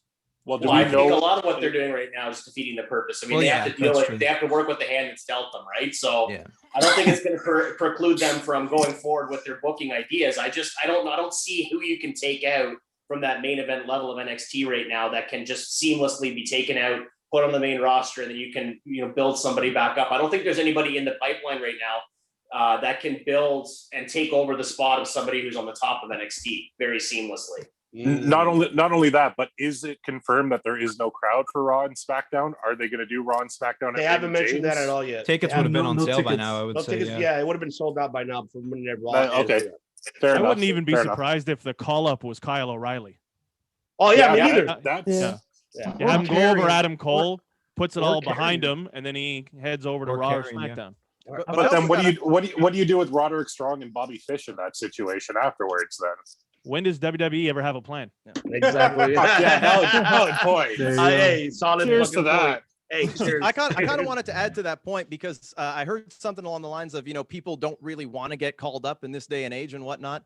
And, you know, having a bit of a, you know, wrestler's perspective, having, you know, flirted with the WWE, NXT on occasion and, you know, knowing people there and whatnot, you got to also understand that there's a big differential in terms of your pay when you're in NXT and whatnot, or when you're on the main roster. So a lot of guys, regardless of, you know, worries about how they're going to be used and if they're going to have the same spot and whatnot as if you're in NXT, you still want to be making those big checks. And as much as, you know, the reaction of the crowd comes into play for, you know, all the big new surprises, and yeah, it's a good pop, but you got to keep in mind that WWE, even though you have a couple thousand people in the arena, you have millions upon millions of people watching at home. And that's the audience they cater to, literally to the point where they'll tell the wrestlers that you're playing to the cameras, not the people, because thousands of people in an arena are really nice, but that camera is being seen by literally billions when you think of the show going into syndication, video on demand on the network and whatnot. So I don't think something like crowd reaction would hold them back from doing that. The other perspective I wanted to give on that too is when you talk about talent coming up, they already have a bit of a bloated roster. We have guys like Bo Dallas, Aleister Black, Kalisto, you know, sitting on the sidelines, and they're not doing anything with them. So these guys are in purgatory, along with all the talent that you know, if you watch Main Event, maybe you see them wrestle, but other than that, you don't really see a lot of these guys. So there are a lot of inactive talents that they can also put into action, and to call more guys up just means that, you know, you're going to just be putting more people in catering when you can't mobilize all your troops in the army. People have to be released for there to be new blood that comes in. So I think that's also going to play into why we might not see a lot of call-ups. Again, just my 2 cents from a, you know, guy who takes a couple bumps here and there. That's a really good point. That's a really good point. And Almost a moment of truth, if you will. You have to remember that in terms of like viewership, you're going to have a lot more eyeballs on the product for Raw than you will for WrestleMania, just from a viewership perspective. People are going to be watching Raw. You know, they're not going to get 2.5 million or whatever watching WrestleMania, but you're going to get more people tuning in for the Raw after WrestleMania, right? Now, Mr. Prophet, may I ask you a question right now? Of course. As a professional wrestler, would you rather sign with the company and have the WWE paycheck but never work, or be in NXT with the NXT paycheck and work consistently? I would rather sign with the WWE and pretty much the former of what you said, not the latter, because realistically, in this business, as nice as it is to get to wrestle, and believe me, when we start doing this, we'd all do this for free. But when it comes down to it, it is a job. It is a living. It's how you support your families. You know, I'm not someone with a family, but, you know, a lot of these guys are. So at the end of the day, you want to be making that kind of money. And I know some people, they just love the idea of being able to wrestle, But when it comes down to it, if you're good and you're undeniable at what you do, even if you are one of these guys who are sitting on the sidelines and catering, you'll catch someone's attention. And catch someone's attention doesn't always mean, getting to have those house show matches that maybe don't go televised, but an agent sees you do it and then says, hey, maybe we should give this guy something on Raw. It really all comes down to, how the booking team sees you. If they're on your side, if they've got your back, they're going to be saying your name in meetings more often. And that's how you're going to get better spots. It's a business of who you know, not what you can do. So for me, even if I'm there spinning my wheels, not being used, I'm the kind of guy, as you guys can probably see, I know how to catch people's attention. So, I would mobilize that, and eventually hard work pays off. Oh, I respect the fuck out of that answer, bud. Thank you very much. Thank you. There you go. I got this. Finish this up very briefly. So I'm gonna go with Anthony because go for it, brother. Yeah, totally. I mean, I haven't really been paying attention a lot to NXT because I flip between AEW and NXT. But as far as I've known, because I've seen most of the takeovers, this is on paper one of the best takeovers we're probably ever going to see. And, I compare those to like Dallas, New Orleans. A lot of those were great shows, but this on paper is a great one. And there's so many great matches and unpredictable ones at that. But I also have to go with what CJ said. Raquel versus Io is going to be a great match, but also just because of where they can go from here from it. Because it just depends. Would you bring up Raquel to the main roster already because she is a star in the making? And I talked about on the Circle of Debate podcast that I feel like you need to wait to bring in someone like Raquel to the main roster until there's a spot for her where like you have to, she's the type of woman that she'll make a huge impact on the roster to the point where you have to mold your whole roster around her. That's how much faith and how much confidence I have that she will be a huge part of the women's division going forward. So, I mean, I'm looking forward to what they do between Io and Raquel. I would be happy with either of them winning the title, but I mean, like, you could just go off of that and, whatever you do from there is going to be great too. But to add on to that, also the Devlin versus Santos Escobar ladder match is going to slap as well. So, any match really I could talk about, but those are the ones I'm really looking forward to the most. All right. Modest Brothers, talk to me. Kind of same as Anthony. It's kind of hard to pick between that and AEW. So kind of flipping channels back and forth, but looking at the card, it's great. I mean, you have Balor versus Cross, Walter versus Ciampa. Like, what more can you ask for? But one, like he was saying earlier, it's everyone's sleeping on, I think, is MSK versus Grizzly Young Veterans and Mendoza and Wild. MSK is so talented, coming from Impact as the Rascals. I wish they would have brought Trey Miguel, but still a great team. We saw what they did at the Dusty Rhodes Tag Classic with the veterans, so I'm not expecting anything short of excellence. So I think it's going to be a great match overall. I think that's the one that people are kind of forgetting, but I think it's going to still a show for sure. You, Alex, do you have any thoughts about it? Yeah, I mean, like, this card is so stacked. I mean, every match is they're gonna kill. It's gonna be amazing. So, but I'm gonna have to go with O'Reilly and Cole. It's the fact that it's an unsanctioned match. They're gonna do some crazy stuff, especially with the chemistry in the ring. What they do, it's gonna be an amazing match. So definitely O'Reilly and Adam Cole. All right. So let me get to my other two hosts. They want to give their thoughts. I'll go with Buddy Mike. Yeah, for me personally, I'm a Karrion Kross guy, so I'm very much looking forward to the main event. And like it has been said right now that this is a stacked card, and man, everything WrestleMania week is shipping up pretty nicely, but specifically in both NXT nights are going to be top notch.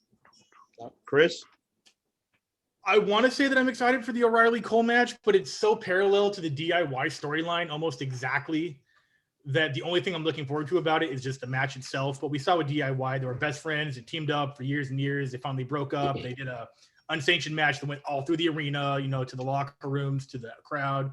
So it's just a copy and pasted storyline. The match is going to be great. I wish there were fans there to enjoy it. But my sleeper hit, for some reason, it's maybe because I'm a Loomis fan, is a Gargano Loomis match. I think it's going to be a slower pace than most Gargano matches because that's Loomis's style, and there's a rumor that he might be the main roster call-up. Someone in this group said earlier that you don't call up your main guys, you call up like your sub guys, and I think Loomis might be that guy who's not main event level, but could be kind of in the U.S. title, the mid-card roster picture. But that's just a match I would want to see without any of you guys picking your favorite matches. That was what I was going to go with in the beginning of this conversation. At the end of the day, the way how I feel about this card myself is that I feel that ladder match between just Delvin and Escobar is going to be great because it's reminiscing of WrestleMania 10. You're going to have two titles up there in the hanging. It's like a reminiscent of WrestleMania 10, Razor Ramon and Shawn Michaels. You're going to have that, and that's most definitely intriguing to see because people are not familiar with Escobar. I'm familiar with his background because I do watch Lucha Libre as well. Just because I'm brown doesn't mean I'm fucking watch everything. But no, I definitely I watch everything. But yeah, Escobar, I mean, he's better known as El Hijo del Fantasma, and obviously, yeah, he's gonna bring a lot to the table. And this is his first event in the States to have this type of event with a European person like Delvin himself, who was trained under Finn Balor as well. So people don't know that. So this match, I think, for me, is going to probably links to the show for either night 1 or night 2. And that's how I feel about it. Yes, I agree with everyone's perspective of Karrion Kross. I see him in person. I was there live, seeing him perform, and I'm looking forward to see now winning the championship belt legitly, the NXT World Championship legitly, and he's gonna pretty much take over after that. He will be the one standing and delivering. So I will commend him for him to win that legitimately. Yes, we did see the Keith Lee one. Wasn't unfortunately separated his shoulder, but it's not, shit happens. But hopefully this time it'll be legitimately. Nobody gets injured. Everybody's knocking on wood is okay, and having him being, a legit NXT World Champion. So now let's move on, gentlemen, to this is the last topic of the night, and I do apologize to keep everybody here. Thank you so much, by the way, again, for taking the time. Now let's stick with WrestleMania. We are WrestleMania week now. Now let's go with, you at this moment, we only know certain cards as we speak. We eventually will see more further announcements of who's going to be on night 1, night 2 for the remaining week coming up. So now for night 1, night 2, so I'm going to go with James. I'm going to go with you, James. Which match are you actually looking forward for Mania? Looking forward to Mania. Which match? None. Tough one, right? I'm trying to think. Fuck. I'm not hyped for Mania at all this year. No, I'm really not. Like McIntyre v Lashley be a good match. I've already seen it before, beginning of last year. So it's not nothing new. Edge, Roman, and Bryan, but I like Daniel Bryan, but I don't want him in the main event. It should be Edge against Roman. Fucking hell, I am not. Can I digress for 1 minute? I just want to say that who should be the main event? It should be Sasha and Bianca Belair. 100%. Oh yeah, Period. yeah. That's the one that the women needs their fucking night to have it, and they're the ones who's going to steal the show. But not only because the women need to have it happen, they need to go with tradition of having the Rumble winner main event. Agreed. You've already got the men's one with Edge on night 2. Why not do it with the women on night 1 just to make it the same? Yeah, no, it makes perfect sense.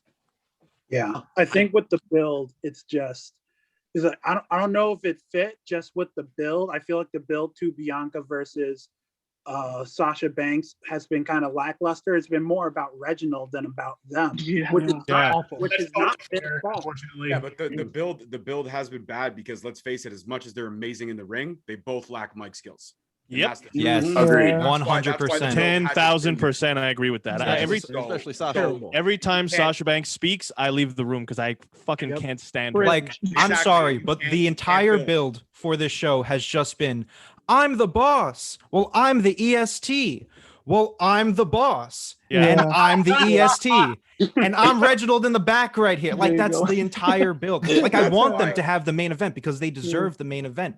But it's just like, I feel like get that spot. Yeah. The story doesn't deserve as much as they're gonna steal the show, probably. Yeah. They're gonna have a great tactical match. The match will be a showstopper. It'll be a match that everyone will be talking about the next day. The build sucked because the mic skills doesn't suck. They all can't be like Jeremy Prophet. That guy can spit fire. That's right. And and it's the truth. Kyle, on the other hand, can leave. So can Chris. But Jeremy can spit fire. No, I love you, Kyle. I'm joking. I'm gonna hop off real quick because I gotta go. Wife's upstairs screaming at me for dinner. But much love to all of you. And if I could just put my my pick in, yeah, Bianca Belair and Sasha Banks are definitely gonna steal the show. But the one I'm looking forward to, because I love the dark, fucked up characters, and he is the new Undertaker, is the Fiend versus Randy Orton. Yeah, we've seen it a bunch of times, but I don't know, maybe they might do a darker version of the Firefly Funhouse just because the Fiend is all fucked up now. So I think that's great. And Fastlane, that was match of the night for me because Alexa Bliss, the psychology was perfect. I loved everything about that story. Even the Fiend coming up looking all burnt was perfect. Ivan called that fucking devious one. Of course he would. And much love to everybody. And again, Kyle, Jeremy, big ups to Canada. All my other Canadian podcasters, all you guys, is first time meeting most of you. I appreciate you. I'm a fan of all of you. And can't wait to see what everybody does after Mania. And Chris, yeah, okay, bye. Gentlemen, much love. Take care, brother. Take care, brother. Appreciate you very much. I love that he left on a high note. Oh yeah, left on a high note, putting over Jeremy Prophet. Don't get much better than that. Of course, it has to. It has to. So, but he said something there that I wanted to touch on because, and a lot of us have said it, about like, they don't have the mic skills and whatnot, and it's been a narrative that I've tried to bring to the podcast community that, being on this side of the fence as a wrestler and knowing the inner operations of how they do business, you got to remember that there are a team of writers that put together this script, and there are a lot of pressure on wrestlers to have to go there and they drill it in you. You need to read this verbatim. You miss one word, then, you're going to be pissing off the boss by doing that. So a lot of times you can only expect so much when the material is lacking. Now, obviously you need to have a certain level of articulence and eloquence, and you need to have some acting skills. I actually wanted to start a series where I would say, I want to take whatever promo everyone thought sucked this week on TV, whether it was WWE, AEW or whatnot, I will take the exact verbiage. I'll take the lyrics and I'll put my delivery behind it, and I'll show you that it can work. So when we say the talent aren't delivering in promos, well, keep in mind the material, it's not them. It's not like Jeremy Prophet where you can get on the mic freestyle and get people interested. It's you're being handed something, and you got to sometimes make lemonade out of, only a handful of lemons. Absolutely. Absolutely. And I agree. Chicken shit. The thing with that is, though, to quote Brock. Yeah, I was trying not to affect their monetization. The thing with that, though, there's a reason for that. Vince doesn't trust the talent because the talent hasn't got the belief in themselves. So, for example, I spoke to Vince Russo the other week, and I said to him, I was like, why was it Steve Austin? Why was he the one who was chosen to win the King of the Ring? And he was like, Austin would not sit around. He was on my case every day. Give me time. I need mic time. He said, I found 3 minutes to give Stone Cold. He said, I gave him them 3 minutes and he ran with it. He said, then Vince just let him go for it. So I think a reason for it, Vince doesn't trust the talent because the talent hasn't got the talent to speak. You'll hear Sasha Banks. She's fucking terrible. She's the most overrated woman in professional wrestling. I truly believe that. It's funny that you agree. It's funny that you bring up Stone Cold there, though, because I was watching the Broken Skull sessions with Sasha Banks, and it was legit the only one I had to turn off. Because I'm listening to her talk, and I'm like, you sound like the fakest piece of shit, pardon my French, that I've seen in a long time. I'm like, you're sitting here reading your own promos that you've written down about how much you love Steve Austin, and oh my God, we're friends now, and this, and oh, wasn't that awesome when I did that? Shut the fuck up. Not only that, but she's not only one of the most talented people on the roster in ring, but also the least talented on the goddamn mic. The last time we had somebody like this, it was probably Brock Lesnar in his rookie year, and you put him with Heyman. I think we need to give Sasha a mouthpiece. I think Carmella does. I think we need to give her. I think on the roster right now, there are definitely worse on the roster like now. Ricochet. Have you heard a Ricochet promo? But Ricochet's not in a main event program right now. Ricochet is fighting Humberto Carrillo on main event, trying to get onto the opening spots. In my opinion, if you can't talk, you shouldn't have a belt. I don't know. if you agree with me on that, but I agree. Like Yeah. if she I can't put, agree with Mikey what he just Whipwreck said. so If you much can't right put now. asses into the seats, why do you have a belt? Well, let's like Not only that, but Kyle, not to walk over your saying, but I mean, I'll just put it simply for people because yeah, I'm an educated guy, but I got a black belt and a PhD in common sense, and common sense dictates that when you have a TV show, you're not going to have someone who can't articulate and can't speak well on any TV show because it's not going to attract viewers. That's the simplicity of it. That's the importance of being able to talk in wrestling. You're on a TV show, millions of people are watching you. They got to believe what you're saying. It's got to be good. like the only reason she has a belt is because Snoop Dogg's her cousin. Yeah, I said it, and I I don't stand think- by it. I don't If think her that- family, if she wasn't related to Snoop Dogg, she'd be in a tag team with Dana Brooke right now. I guarantee it. Yeah. And I've said it before. Carmella does the boss gimmick better than what Sasha does. Oh, Yes. Oh, 100%. I was rooting for Carmella to walk into Mania as champion just Me too. because I couldn't stand Sasha as champion. Yeah. Ivan, I know you want to keep going on here, but there's one thing I just want to throw out there. And Go as ahead. we're talking about the SmackDown Women's Division, Mhm. it's a goddamn shame right now that Bayley doesn't have a program. Yes. Yeah. That woman not only led the women's division, but also the entire SmackDown division during the entire COVID era with her entertainment, her promos, her in-ring, and now she's just sitting around. Yeah. I don't get what's going on. I know. I agree with that, and it does makes a lot of sense. Absolutely what you're saying, and it's something. Yeah, I'm more like, why she's not involved in some type of event in Mania, because that last year, that pandemic era, she did lead it on completely. She did a phenomenal job, just not also being a champion, but just her program, how her character developed as she was being a heel, and more than people thought, at the beginning, obviously, yeah, face, of course, that's your like female version of John Cena. I quote that. But for her going heel, definitely, I'm with you that 100%. That's something that she should be somehow involved in the title picture. Maybe not. Let's say no, but still involve her in some kind of way. She could have been the host this year. Yeah, Her and Billie Kay. I think she should have been the champion still. Sasha never should have got that belt off of her. It should have been Bianca, because then she could have toppled Bayley, who had this amazing year-long run with the title. That one's debatable, to be honest with She you. basically had the best title run, like better than Drew McIntyre's. It would have been made more sense to have Bianca beat her at Mania. This way here, it establishes Bianca as, not to fucking no pun intended, but as a legit boss. Yeah. I get what you mean. Chad, I want to go with you, man. Well, talk to me. For my match for Mania, Yes, sir. I mean, I'm not pumped for this Mania, to be honest. I think there's some good matches across both nights, but I think the story builds on most of these feuds, if you want to call them that, have been shit. Yeah. But I think the sleeper pick, the dark horse match for me, when you go just for who's involved in the match and it being a solid, fun match, I think Seth Rollins and Cesaro. I forgot about that one. Yeah, You're absolutely right about that. I mean, there's no real story where I'm invested, but if you want to see just two guys, especially Cesaro, who is highly underused and has never got the due that he deserves as far as an in-ring just beast, these guys are going to fucking tear shit down. Flat out. Like, it's going to be so good. Is it safe to say that they're going to burn it down?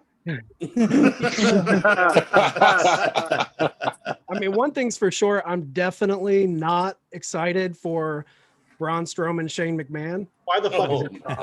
The Wait a minute. dumbest- You're not? Yeah, I was gonna say, you're not excited for Bad Bunny either? I am not excited for God, Bad Bunny at all. I'm a little excited for that match in some weird way. What? I would Logan not be Paul. excited for that. Now, by excited, I don't mean like I'm excited to see a car crash where people can walk away unscathed. You know what I'm saying? Dude, Like that would be my piss break, for God's sakes. I'm not even going to see that. Yeah. Chris, Chris, Chris, the Chris, Shane you McMahon talking match about needs this- to be the piss break.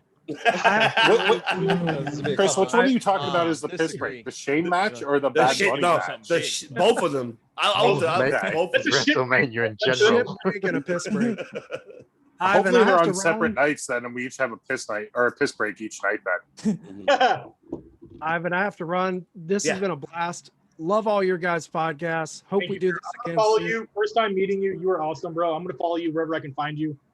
Yeah, Turnbuckle Tavern on Instagram, T-Buckle Tavern on Twitter. I follow, I think, most of you guys. If I Great don't, name. it's not like follow me and I'll follow you back. Yeah.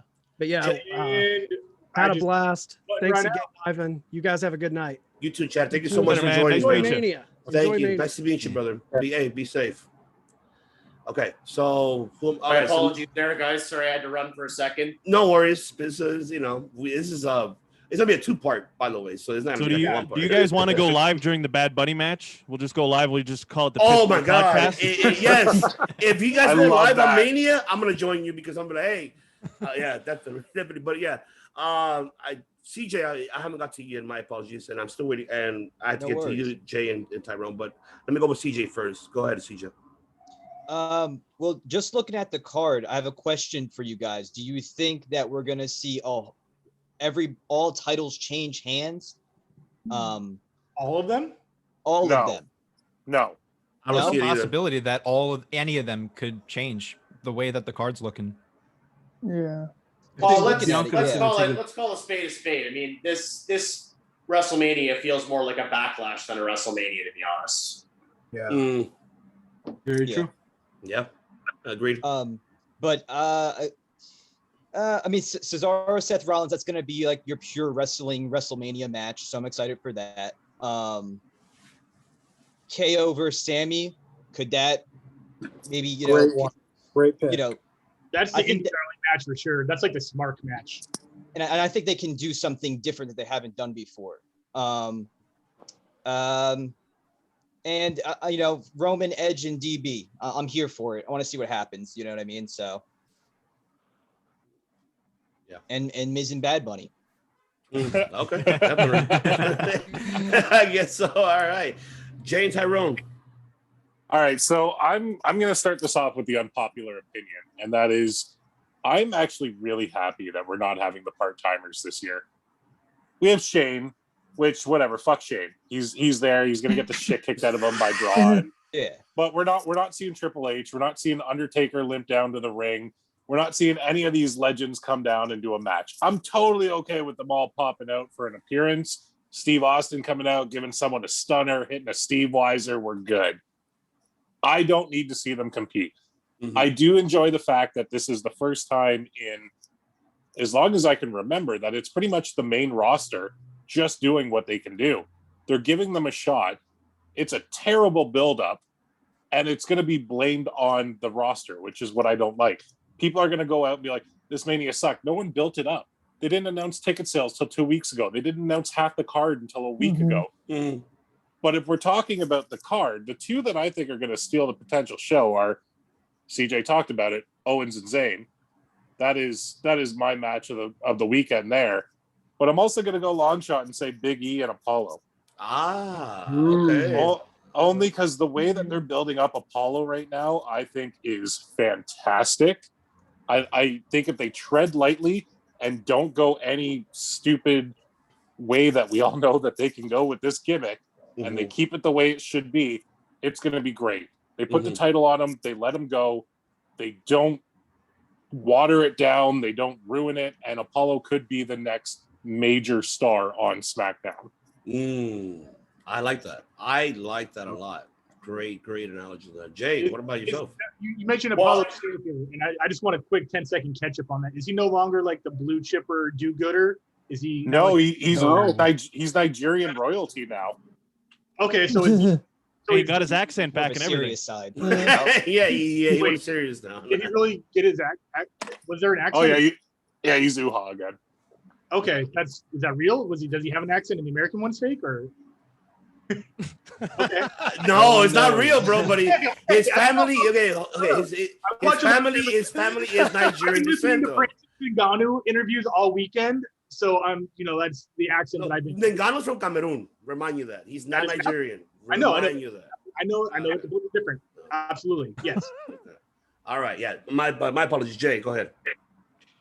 Well, I'm just going to echo off Tyrone's point there. We actually put a poll up on our Twitter feed this past week and asked our audience if they thought that part-timers should have a larger role in this year's WrestleMania, and 47% said yes, 26% said maybe, and 24% said no. So I think most people kind of feel like this year's WrestleMania does need a little bit more legend interaction or some part-timers being in there. I think that there's one match that hasn't really been talked about a whole lot that I think could steal the whole show both nights is Seth Rollins and Cesaro. I think that match would be outstanding. And I'm so happy that we're getting a chance to see Cesaro on the big stage. You'll have to excuse me if we already talked about it. I had to step out for a second. But no worries. I think Cesaro and Seth Rollins could be the match of the 2 nights. Okay. Definitely. Kyle and Jeremy. I usually like to close it out. You know, you can wrestling psychology here. Yeah, come on, exactly. He takes the heat, and then I do the hot tag. Exactly, that's how we work. Yeah, Cesaro and Rollins, I'm excited for. I'm kind of bummed that it's not going to be Nakamura because love me some Nakamura. Yes. Now, the Street Profits haven't been announced as part of the card yet, if I'm not mistaken. Which I think is a huge crime because they carried the SmackDown tag division the entire year, and the fact that they took the titles off them and stuck it on fucking Ziggler and Rude, Hey now, I think was a mistake. And Dirty dogs. yeah, no, I think Dolph Ziggler and Rude do not need those titles. They need to. I hope they lose them to the Street Profits if that match happens at WrestleMania, which I think it should. But yeah, no. I'm also looking forward to Drew McIntyre's entrance. Okay. And the Fiend's entrance too, like the whole pageantry of the whole thing, because we've never got a Fiend Mania entrance. Like we had the Firefly Funhouse last year, we didn't get like a good entrance, right? But this year, Raymond James Stadium, he's looking like Jason Voorhees and Jason Goes to Hell. I'm expecting a hell of an entrance from him, so especially with Alexa Bliss. Oh my god! Right? I like that a lot, Kyle. I like that a lot. I'd love to see him come out of some like artificial lake, like see him walk out of a lake and like come oh my god, straight out Crystal Lake, like exactly Crystal Lake, yeah, exactly. Exactly, yeah, like some kind of twisted fucking Big Hero 6 between him and Alexa. Oh my god. That's why you're in a prediction. You're not a spoiler. You're a prediction, Kyle. Yeah. Remind yourself of that.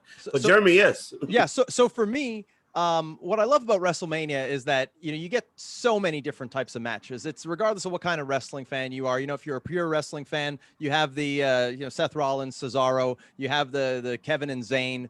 You know, if you're a fan of, stuff that's a little more out there, you got the Fiend and Randy Orton. It gives something for everyone. You know, wrestling at its best should be like Barnum and Bailey circus. You know, you need the strong men, you need the acrobats, you need the clowns, all of that. You know, you need lion tamers. I don't mean Chris Jericho, but wrestling needs him too. So when it comes down to it, I like the variety. I, for one, am most interested in a match I don't think anyone's talked about yet, which is the Raw Women's title match between Asuka and Rhea Ripley. And why I love that match is because it's one of the few matches we're seeing at Mania that's actually an original match. They haven't been in the ring with each other. We haven't seen it on free TV time and time again. Plus the fact that Asuka is the current champ, but also had such a long reign in NXT, and Rhea Ripley came along and she dominated both NXT UK and NXT to the point of the gentleman whose name I don't remember, who said no one from NXT UK has made it to the main roster yet. Rhea Ripley did break that barrier. So I'm anxious to see, now that, you know, she's not a big fish in a small pond, what she's able to do against Asuka, who I personally feel is the best of all women currently in the WWE. So I'm excited for that one. I'm also excited for the culmination of Randy Orton and The Fiend. I've been loving that storyline. And, I love characters in wrestling. Look, I love great wrestling. Any of you guys see me wrestle, you know, I can go with the best of them. But I also want to be entertained by my TV show. So when I see The Fiend and everything he's done, the mind games, Alexa, I've been loving every minute of that. I mean, I loved when they did the Inferno match, even if just for the visual of The Fiend lit on fire, taking an RKO, which to me was a super iconic moment. So yeah, I'm most looking forward to those two matches. And I'd like to be more excited for Bobby Lashley, because I wanted to see Bobby Lashley as a champion for a long time, but we already got him and McIntyre a couple of times. So it's not as exciting for me as a main event. So for me, yeah, those are the two that I'm most looking forward to. Awesome. I love it. I love how you really broke it down. And honestly, you're right about that, because that's the original match that just happened unexpectedly. And then there's no story built to it as of yet either. I mean, that's another intriguing part about it, because now you're seeing these two women that have not been in a ring together at all, and now we're seeing them for the first time at Mania. So it does intrigue when it comes to that, because it's like, okay, there's no story built behind it. All she did is just came, debuted on Raw. I challenge you for the belt. Oh, like, what the fuck? Okay, shit, I want to see this. I'm pretty sure everyone else, as you know, as a fan, obviously, is like, okay, what dream match would you book? And this is a dream match that everybody would like to see, and now it's becoming in fruition. So definitely, with you 100% on that, Mr. Pro. I love it. And one thing nobody else brought up, MVP is going to have a nice fucking suit for that WrestleMania. I'm Oh, excited hell to see yeah. what he pulls out. I'm sorry, but the Hurt Business's suit game has been on point. I've been following them on Instagram, watching them shop and shit. Oh my God. Wait, you'll wait until we have our Circle Debate 1 year anniversary. I'm suited up. So that's for sure. But Modest Brothers, talk to me. Go ahead, Alex. I'm gonna go with Bad Bunny. No, I'm just kidding. Well, he's never coming back. No, I'm gonna go with. I think Prophet made such great points. I mean, Asuka and Ripley, they haven't really faced each other. It's gonna be the first time. It's gonna be exciting what they could do, and especially with the title online. I mean, it's crazy, but like, I want to ask you this: what's your prediction for that? Who do you think wins that match? I think not the fans. Ripley last year. See him giving it to Rhea. Oh, Yeah. oh, my bad. I thought you meant Bad Bunny and Miz. Oh, no. Sorry, I checked my phone real quick and completely lost the whole context. So. But yeah, that one's gonna be exciting. I think Ripley wins it. I think she's gonna become champ. Yeah, I think after what happened last year with the Charlotte match, where she had that title for so short, the NXT title, it was a different title, obviously, but it was I think a crushing loss. Obviously, absolutely. And then a year away, not from the sport, but from like WrestleMania and the main roster. Maybe she had some things to work on that they didn't trust her to hold that title with. I don't know the inner workings. Also, not to mention that Asuka low-key has been having one of the worst title reigns we've seen in a while, simply because she hasn't defended the title in 6 months. Yeah, she got a concussion. The last time she's defended it was at Clash of Champions against someone who doesn't even work at the company anymore on the pre-show. So I mean, you know. Yeah. Well, I will say as well that I'm kind of glad that we're spotlighting some other female talent as well, as opposed to putting Charlotte on the main stage here. Like, I'm really happy that other people are getting an opportunity as well. Like, I think she's an amazing talent, but she's already up to, I think, 8 or 9 title reigns if she's going to catch Rick, her dad, in like 2 years. And it took him 35 years to get 16 championships. So I think it's totally fine to put her, cool her jets a little bit. She's already super over, and give some other people a chance. Yeah, she has the record for most amount of title losses for sure. So I don't think she should be anywhere near main event. What I was going to say is I'm looking forward to the 2 women's title matches, because I think it would be such a great way to usher in the new era of female talent if you have Bianca Belair and Rhea Ripley both as champions at the end of the respective nights. Yeah. Very, very, very, very well said. Anyway, gentlemen, I got to get off. It was great talking to all of you and meeting all of you. Jeremy, thank you for calling me out on not knowing that Rhea Ripley made it to the main roster. I appreciate that. All in good fun. All the best, guys. Talk to you guys soon. All right. Thank you so much. Be safe. Yeah. All right. And so, okay. I wouldn't mind a Rhea Ripley, Bianca Belair, Eddie Guerrero, Benoit moment at the end if they both ended up winning. Well, the they're not titles. that close, really. Oh, but they were both from NXT. You know? Yeah. But remember that they were the last 2 in the Rumble, and think about that. And they actually could win the titles at Mania. That'll be something like intriguing. Like, oh shit, you had 2 women that the last 2 in the women's Rumble, and now they're actually winning the prospective women's championship. Yeah, well, there's passing of the torch for sure. There's a long-standing precedence of the runner-up in the Royal Rumble usually going on to challenge for the other title. Ever since the WCW title, WWE title era, or world title, if you will, right? We see that happen more often than not. Yeah, definitely. See, am I missing you, Anthony? I apologize. Yes, you are. Yeah, no right problem. Richard. No worries. Go. Oh, Richard hasn't gone yet? Oh, Richard, yeah. Go for Richard. I just think like Jeremy was saying, pretty much like a passing the torch. You know, Bianca Ripley getting their spotlight. You're breaking up, buddy. Yeah, the My match I'm apologies. really looking forward to is Cesaro versus Seth Rollins. I have a soft spot for Cesaro, like when he was Claudio Castagnoli, in Championship Best. Could you hear me?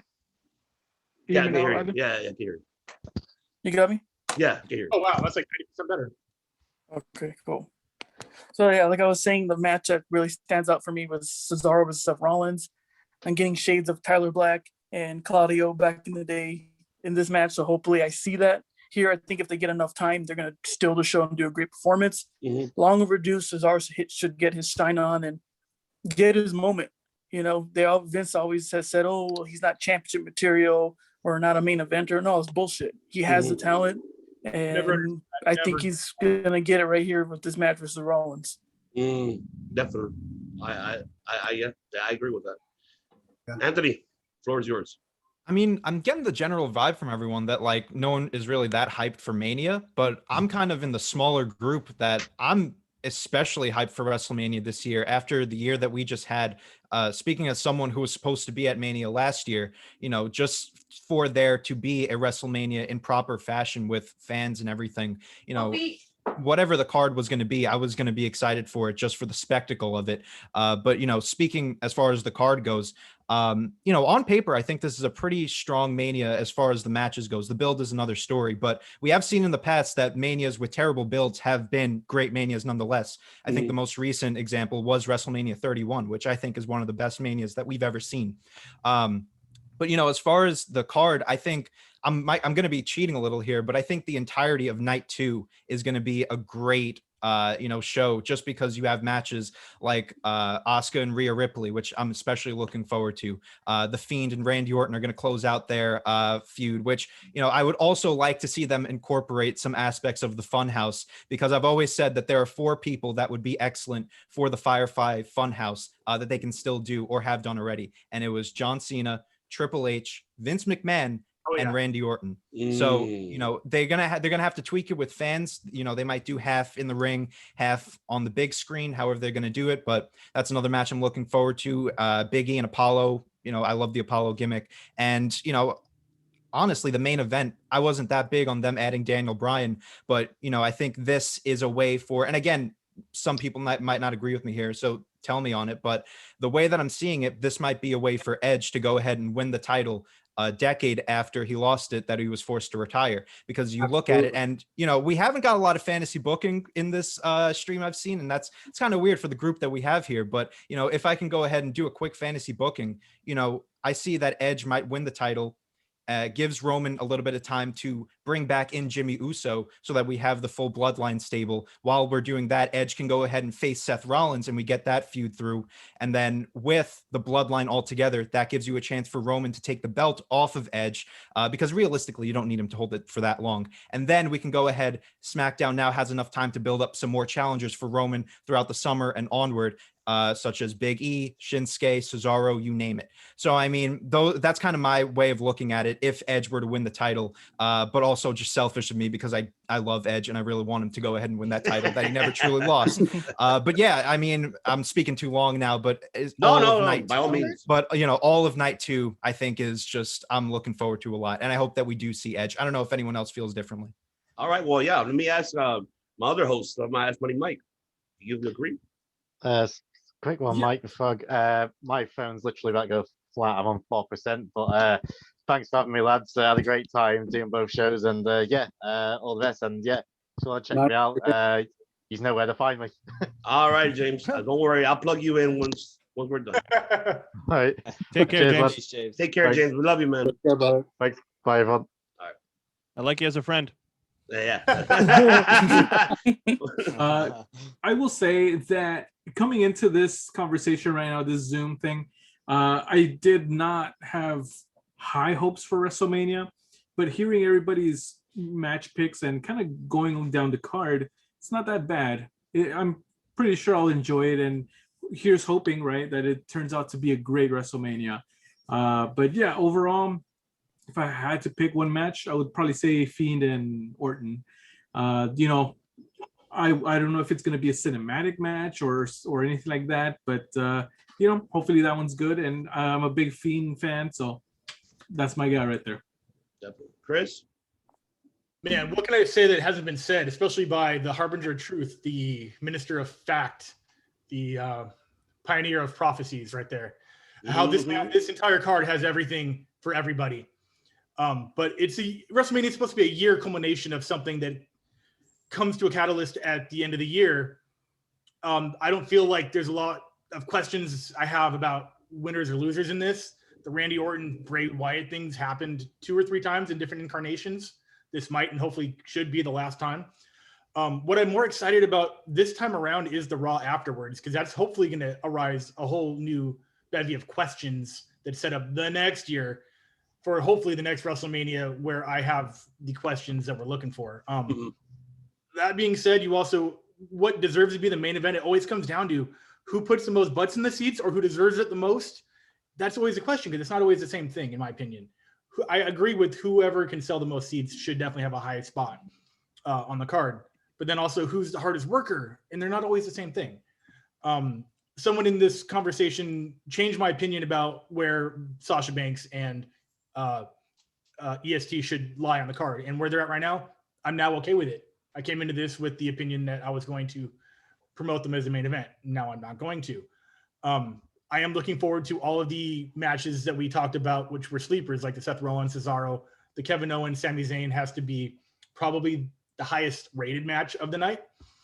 And then as far as the second night main event, I like where Anthony's head's at, but Daniel Bryan came back from retirement and won the title pretty quickly. I don't think they're going to give it to Edge right away. Edge has always been a transitional champion. I think they're going to go with ultra heat on Roman Reigns, and he's going to win that. And he's going to get booed out of the building now that there are people allowed back in the arena and they can't pump in audio. They were booing Roman Reigns with the audio anyways because he's heel right now, but I think this is just like a mega, just keep healing him. Just keep making him the new Brock where you just fucking can't stand his fucking face. And I love that. Chris, to that point, sorry, I didn't mean to cut you off, but no, you're okay, brother. I can't. That is something I'm interested in seeing, because the match itself, it kind of lost a bit of my interest because they added Daniel Bryan. I kind of wanted to just see a good, clean Roman Reigns against Edge, because I feel with the run that Roman's on right now, he's almost unbeatable. But then you have the story of Edge coming back to reclaim, and I hate that they say reclaim the title he never lost, because he was never Universal Champion. He was World Heavyweight Champion. But that whole storyline where it's kind of believable, maybe Edge might be able to knock off Roman. I feel with Daniel Bryan being in there, the whole thing has just kind of gone through a blender where Edge is now a heel and Roman is firing on all cylinders as a heel. The only real babyface is Daniel Bryan, and it seems like they want the sympathy on him. I feel like the audience reaction is actually more interesting to me than the match itself, because everything I've been reading online, people are loving the new Roman Reigns. And I think it may be one of the first times he gets cheered by the audience. And then how is the audience going to react to Edge? I was even saying that the people were maybe going to, cheer Roman and boo Edge because Edge is the part-timer, coming back, taking a WrestleMania main event spot away from the hard-working guys like Daniel Bryan and Cesaro and so on. So now it's more intriguing for me to see the people's reaction. And are they really going to boo Roman? I, for one, think that he'll actually get cheered more than everybody in that match, just because he's been doing such a great job of entertaining us on TV. Yeah, and it's very similar storyline with Daniel Bryan being in there that you mentioned to when he won. He went to the gauntlet, like he had to beat everyone in Evolution at WrestleMania. I think he went through what was it, Batista and he went through Triple H first. Triple H at the beginning, and then at the end the triple threat. Orton and Batista in the main event, right? So this is very parallel to that storyline. It's almost identical, unfortunately, where he is going to come in as the underdog, undersmalled babyface against, obviously 2 legends who outweigh him by 40, 50 pounds. And 6 to 7 inches. But yeah, people are cheering Roman Reigns because of how good of a job he's doing it as a bad guy. It's the Rock effect. The Rock was so good at being a bad guy. Jeremy, you're so good at being your character that you can't not appreciate it. And that's what's happening with Roman Reigns, is he's so good at being a bad guy that they can cheer him, where he was so bad at being a good guy that they booed him. So the aftermath, yes, I'm absolutely curious about crowd reaction now that they're in the building. Yeah, but that's also why they stuck Daniel Bryan in there too, is so they can get the title on Edge, still protect Roman. He hasn't taken a loss since he's been back. Daniel Bryan's in there. He can eat the loss. He's on his way out anyway. Yeah. That's exactly what I think that is. I think it's a protected win and loss, and you could double switch, essentially, kind of, or keep them exactly how they are between Reigns and Edge. And it's the second year in a row we're not getting spear versus spear. Think right. Hey, you know what? At least we got Daniel Bryan in the middle, because I didn't. No, come on. You really wanted to see Goldberg Roman last year? Well, it would have been. Well, this year it would have been more spear versus hug tackle, but last year it would have been spear versus spear. Oh my god. But after this conversation, I'm like 20% more excited for Mania, but more excited for the Raw afterwards, because I want to know what's new. What are they going to do that's new this year? Yeah. That's all. I feel myself that I've listened to everyone with, their perspective and knowledge for it. It's going to be an interesting WrestleMania for a fact. The fact is because, yes, we're going to see Cesaro finally somewhere. I mean, Mike and I, we always debate this on Circle Debate. Like, they always call it main event. It's not a main event. You're in a fucking card. That's just what it is. But they call it as a main event. I'm sorry. It's not a main event. It's not a main event. It just, I just love, at least he's in the card. That's what I'm loving about. He should have been pushed. I think all of us here could agree with this, that he should have been pushed a long time ago when he was hot. I think maybe it was 2017, 2018, somewhere under, but correct me if I'm wrong. But yeah, ever since he won the Andre, Battle Royal, from there he was hot to Cesaro section. Fans were loving him. He should have gotten that push. He should have been in the world title picture. The same goes for Nakamura. Nakamura should have won against AJ Styles at Mania, even though I'm an AJ fan, but that should have been Nakamura's night. What is the point of having Rumble winners and not winning at Mania? That is no point. Is useless. Like, doesn't make any sense. When is the last time we've seen a Rumble winner besides Drew McIntyre that has won it all at Mania? Seth and Becky the year before that. Yeah. Okay. Not in the main event though. But not exactly. Yeah. See? Becky. I feel like Becky was.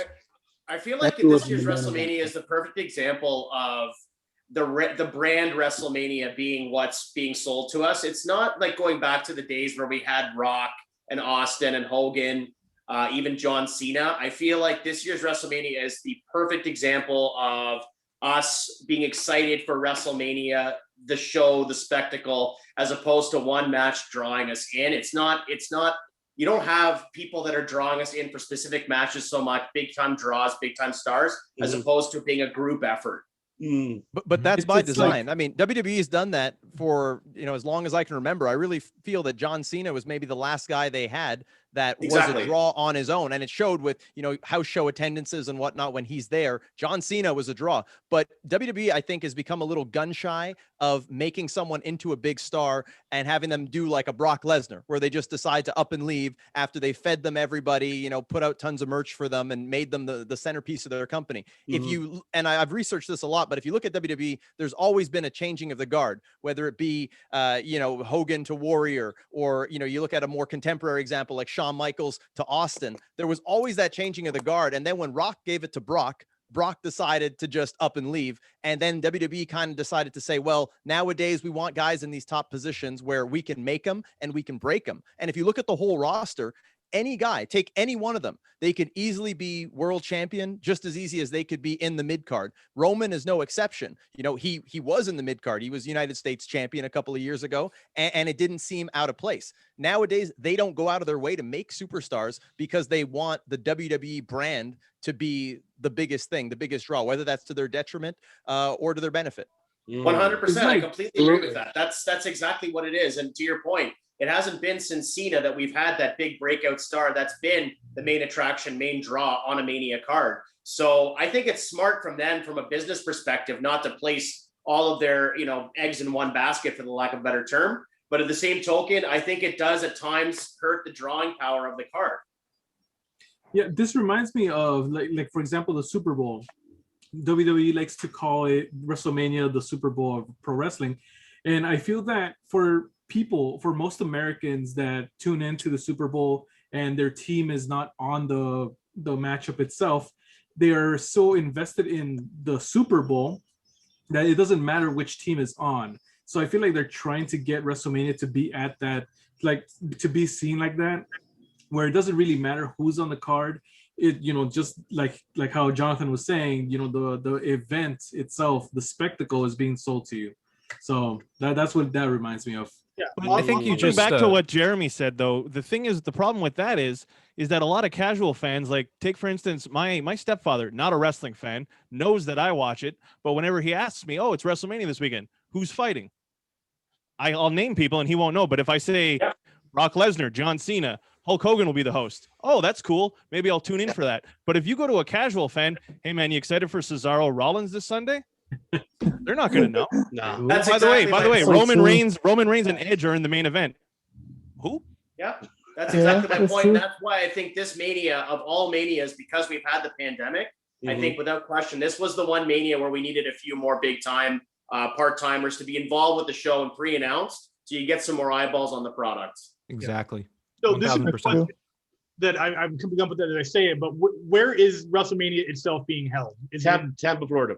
It's in Tampa, Florida. The arena, what's the arena? Is it like It's where the Bucks won the championship? Yeah, the Just same as the Super Bowl. same as the Super Bowl. Okay, so Super Bowl Tom Stadium. Brady's new house. Yeah, his new house. But obviously there are COVID regulations, so it's probably not a full capacity. And 45,000 people a night can fit in there, or are going to fit in there. It's the tickets are 45,000 people a night. Night one, night two. Okay, so here's my question. My question is that if there wasn't a pandemic and tickets were not on sale just 2 weeks ago, it would have sold out like 100%. Would you all agree that this lineup as it is would have sold out? Yes. This arena or a bigger stadium, or is this kind of?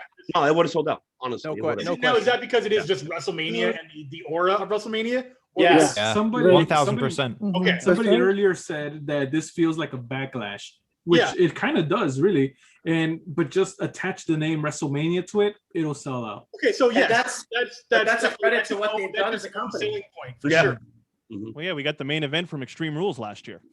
That's anniversary. Absolutely. That's a credit to Jeremy's point. That's what they've done as a company, and that's how well they've branded WrestleMania now. That you don't have to have these spectacular matches and you still draw. And I think that's part of the reason why they've decided to pull the trigger on this particular card, as opposed to having the part-timers and more of the established legends on the card, is because they think that WrestleMania is the draw, especially not being able to be in attendance for over a year. Yeah. Fans are going to go regardless.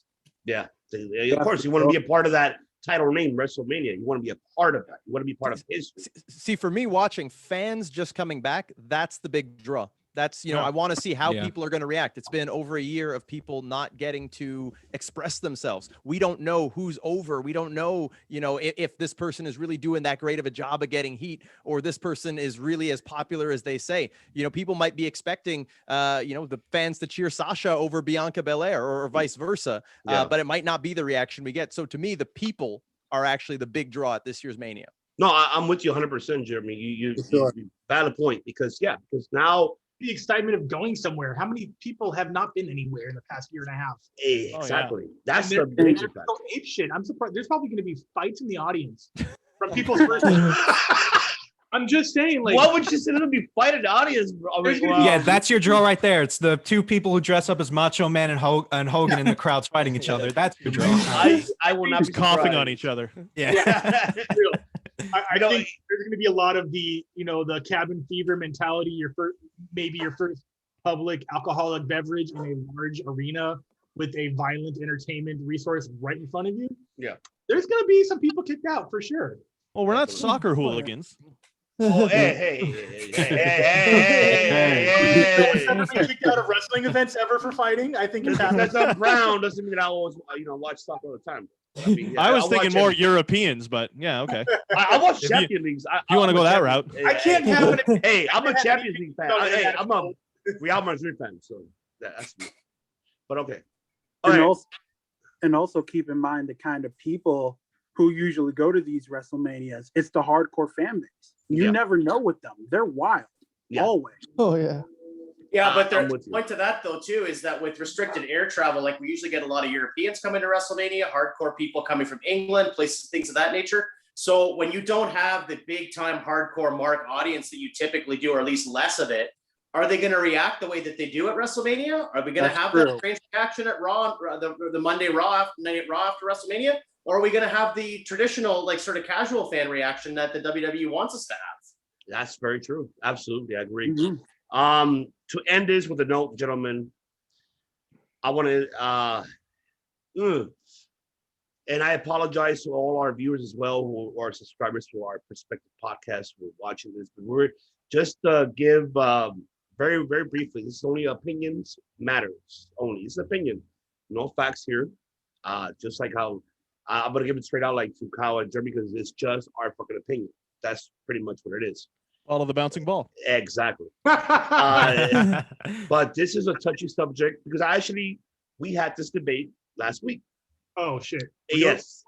And I would like to hear everyone's here because this is something that is sensitive to us. And I will respect you however you feel about it. Will not change the way how I feel about you at all. You know, and I mean that with the utmost respect to all of you Perspective Plus. Now the question is, what I'm trying to bring up is, are you guys happy that Hogan is a host of WrestleMania? So I will go with Joe. Jay, talk to me. Sorry, me? Yes, sir. Jay, yeah. I'm on the fence about it. I personally don't need to see Hogan host a Mania again. He's already done it, so I don't need to see it again.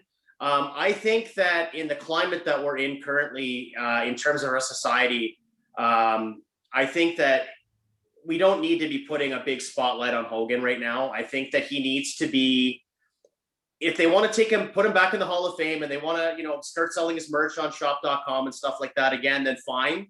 But I also don't think that we necessarily need to have him as a big time prominent part of WrestleMania, especially because if you want to do a legend in that spot, you want to have someone that you can showcase in that spot, then I think there's much better choices right now. I think there's more charismatic choices. And truthfully, I mean, other than hardcore marks like us, I mean, I think there's more relevant legends that you could put in that spot too. You could have Austin host the show with hell Titus yeah. O'Neil. Love that. Or maybe not even at all. Maybe you have Billie Kay and Titus O'Neil host the show. And Billie Kay's been all over the internet. She's hilarious. She's killing it right now. So I don't know. My feeling on it is that I think that Hogan has his place in history and you have to honor that. You can't ignore it. But I also feel like we don't need to be putting a spotlight on him right now either. I agree. CJ.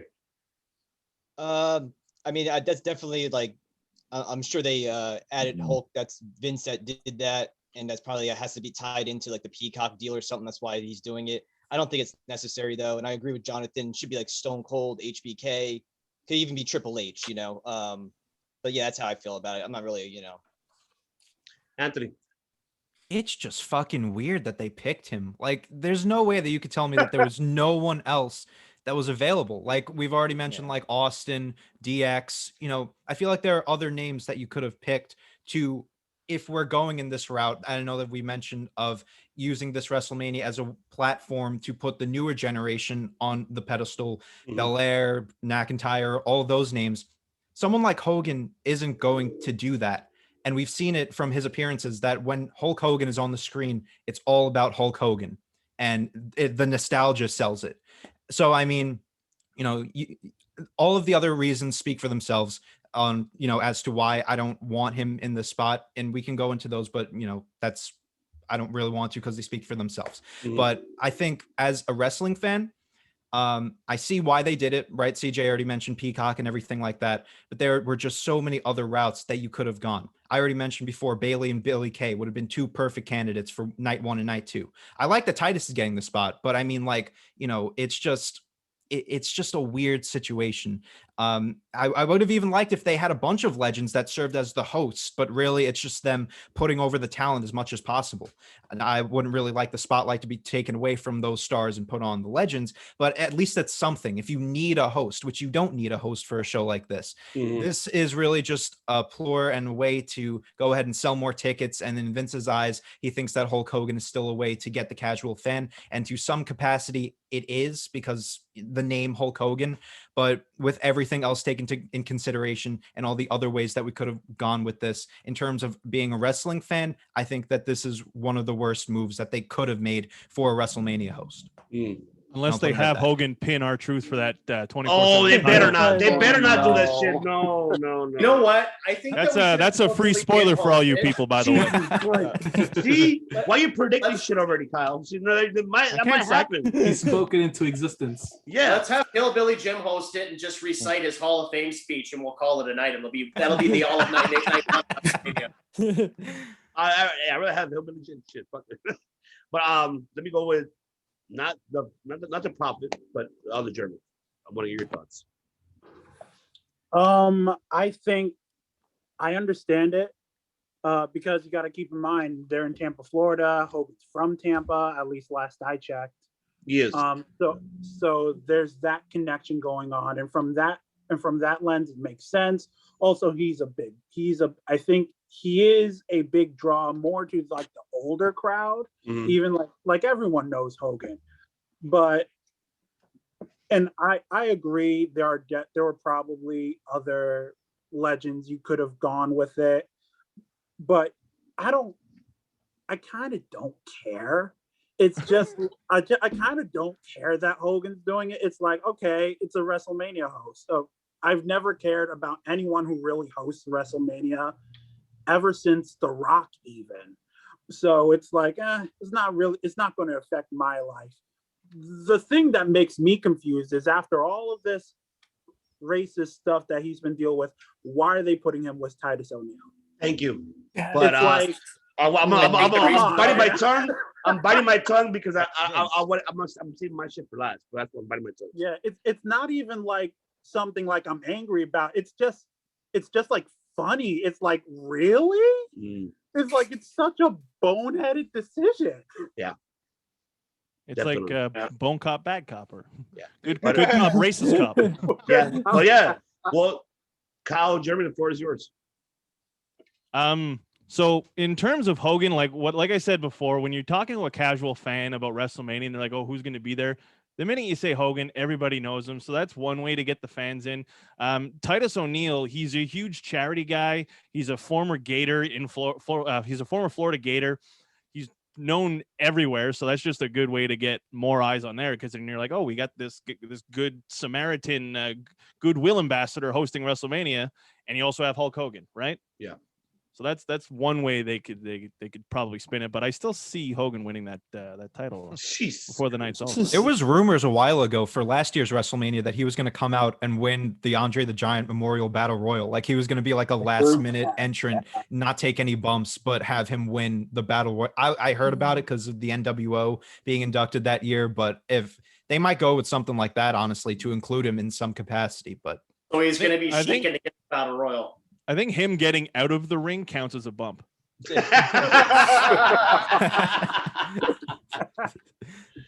Jeremy, Mr. Prophet.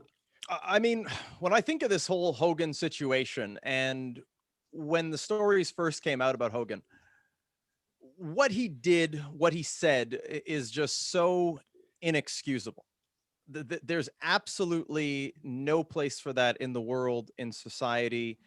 And what bothered me the most about it is not the words that he chose to use, but the sentiments behind it, saying that certain types of people he would never want his daughter to ever associate with, and things of that nature. That it's not, people harp on the use of the word, but it's really, the sentiment behind it. Yeah. And I think that has absolutely no place in this world or any kind of society that would, strive to be cohesive. With that said, I know he's tried to apologize for it in certain roundabout ways that fell on deaf ears. And I do feel rightfully so with a lot of the talent. Because it seemed like he was more upset about, the fact that he was caught and the fact that this was a private conversation that should have never seen the light of day. But, a lot of what you do in the shadows, when that comes to light, it shows the kind of person that you are. Now, I don't want to be too preachy and, take us down a long tangent here and whatnot, but I also got to look at the flip side. And this is, what makes me the harbinger of truth is I look at both sides. And we also live in a society where, convicted rapists like Mike Tyson and Tupac are praised and glorified as well because people forgive and forget. You see, I don't have a way to really end this because to me, it's like, what harm is he really causing as a host? Am I going to be interested in seeing what he has to say? Absolutely not. But then I think about what kind of message does this send to people seeing that this kind of thing can happen and they can bounce back. Now, clearly the man can't pay for his sins for eternity if he really has changed and whatnot. The only issue I have is I don't know. I've not seen any evidence of any kind of change on Hogan's part. And, with that said, I mean, I think that WWE, if they're going to give him money, obviously they have to use him. But I just got to say, what kind of message does that send into the people? I'm standing up because the way how you put it, I applaud you. I applaud you how you said it because. Thank you. No, definitely. It bothers me, but yeah, but the way how you put it makes 110% absolute sense how you broke it down. The bottom line is, I just wish that he would actually show some remorse. I'd be okay with forgiving him, but I've seen nothing that shows that he in any way understands the gravity of his way of thinking and is actually sorry about it. I think it's only because of the consequences that and getting canceled and out of the Hall of Fame and whatever it may be that he felt sorry, and now they've just rolled out the red carpet for him again. So that's the part that bothers me, and that's why I'd say Hogan at Mania, that's a hard pass for me. Yeah. Is there anybody in wrestling history at his level that has tarnished their legacy to the degree that he has, being the creator of Hulkamania and being the torchbearer for Hulkamania, to go from that to now his legacy is forever tarnished? Is there anybody that at his level has ever tarnished their legacy in wrestling to that degree? Look, I'm going to be honest. What do you consider his level? Because there's obviously much worse crimes that have been committed by slightly lesser, but Hogan is the pinnacle of fame for sure. Yeah, but in that stature is what I mean. I'm not talking about Austin beat his wife. Yeah, that's pretty fucked up. Yeah, Deborah. Yeah.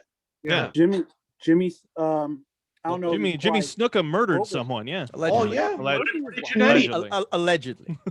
No, and I'm not dismissing those things. I'm just saying that from a perspective, from an optics perspective, for Hogan to be one of the top two biggest stars, maybe three stars in the history of wrestling, the Austin thing flew under the radar, the Snuka thing flew under the radar. The Hogan thing's probably the biggest thing on this level of wrestling since Benoit, I would think. Yeah. Well, okay. The reason why for that, and no, go ahead, Jeremy. I want to digress, but no, go ahead, Jeremy. You were going to say it. Jeremy number 2. Yep, time to you. Non-profit Jeremy. No, I was going to say that the closest thing would have been Benoit, just because, not even because he was at Hogan's level, but just the amount of press it had. That almost ruined the company. And it's probably one of the primary reasons, along with Linda running for Senate, why WWE banned chair shots and went PG, is because of the Benoit scandal. It was huge.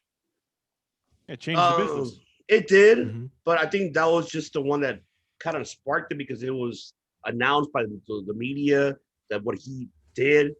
But that was just what sparked it. But prior to that, it was, we had Eddie Guerrero. We had, other than that, Owen, exactly. Owen, another one that has been previous to that. So it's most definitely changed. But I want to digress the fact that, like I said, once again, I love Mr. Popper's analogy, how you broke it down.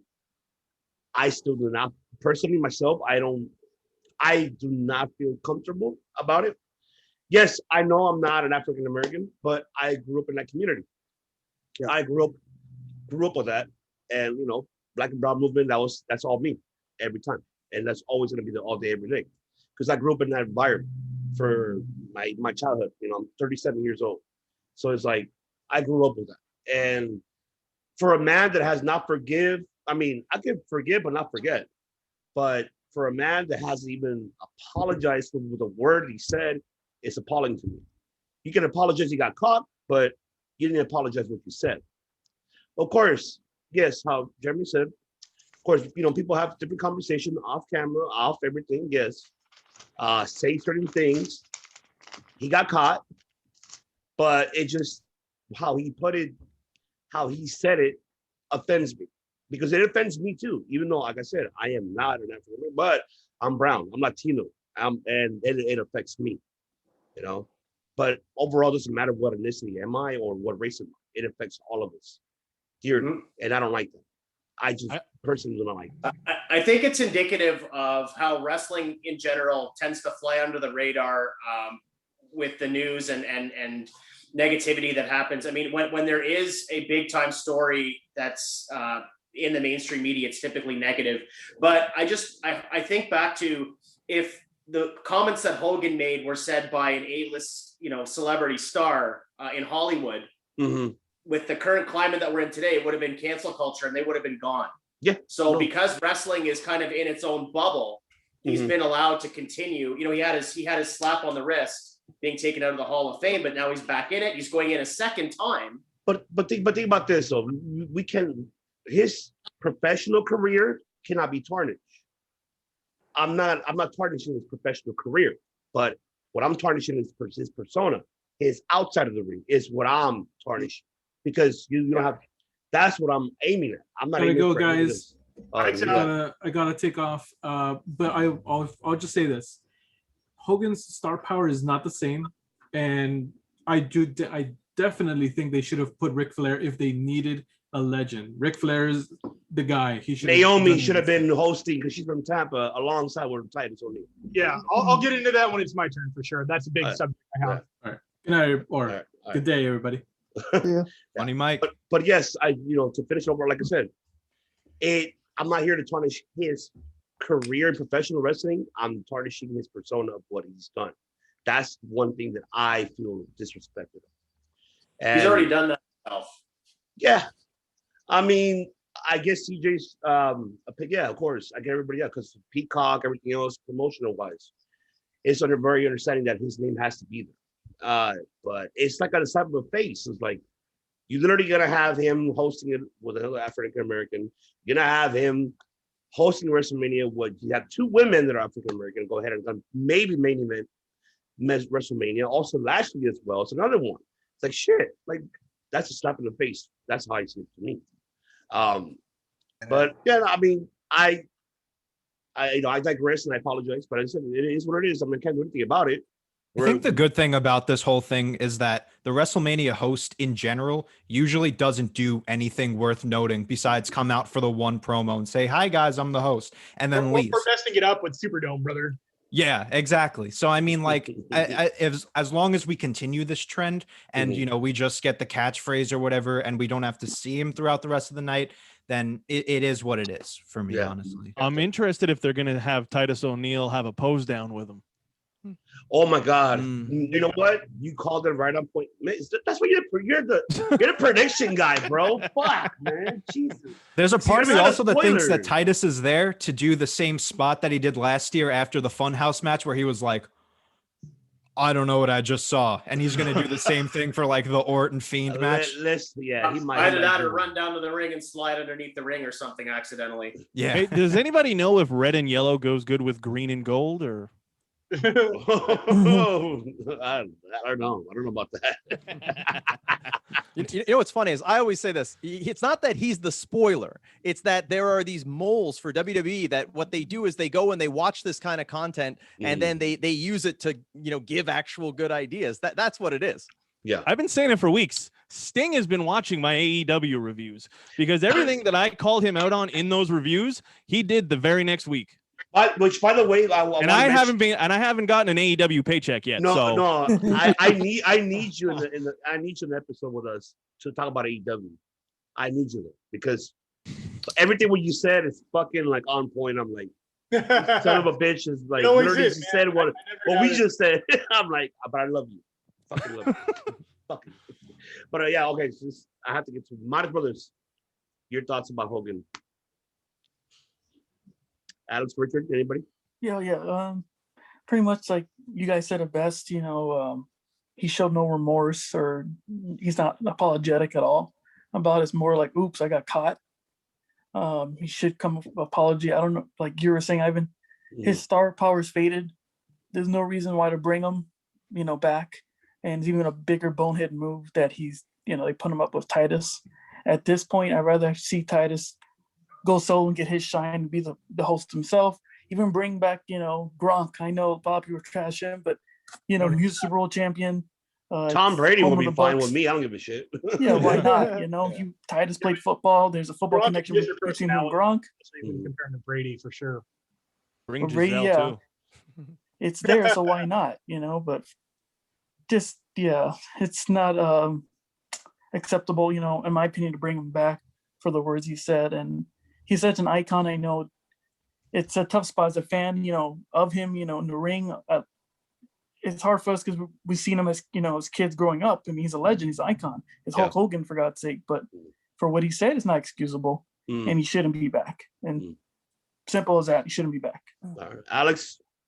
Yeah, I mean, I don't know why they put him in, especially with Titus too.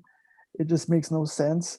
I mean, he's in, especially, it's WrestleMania, it's the biggest audience, unless he uses his platform maybe to at least apologize. But I don't know if that's the only reason why I could think maybe they'll put him in, because maybe he's like, you know what, I'm going to apologize. I'm going to apologize to the biggest stage, but probably not though.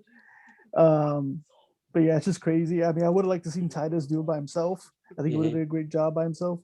But yeah, and then also like saying like a casual fan, as soon as they hear Hulk Hogan, they're going to watch just to see what happens. So I feel like that's going to generate a lot of audience just to curious to see what's going to happen with what they're going to do with Hulk Hogan. But I gotta question what Hulk Hogan's drawing power is, with fans that are like in the prime of their life, because I feel like most fans, I mean, if you look at Hulk Hogan in like the 80s, he already looked like he was like in his 50s. He looked like somebody's, grandfather who goes to the gym 3 times a week. But when it comes down to it, I don't know if he really moves the needle that much for, fans that actually still watch wrestling on a weekly basis, or that person who maybe hasn't watched wrestling, but are they really going to shell out the money for Peacock to say, hey, I'm going to watch Mania because Hogan's going to talk for a bit? They probably think he's going to come down to the ring with a walker or a wheelchair drinking prune juice. Yeah, and that also he's there for the sports entertainment fans, not the wrestling fans. Yeah. No, you were saying you also have to look at it in that sense too, that those people that do still watch the product are educated about what Hogan said and did, and they're not interested in him either. So I don't really, it's a kind of a head scratcher. Yeah, I agreed on that. In the last note, I'm gonna let my other host Chris to end this topic. Go for it.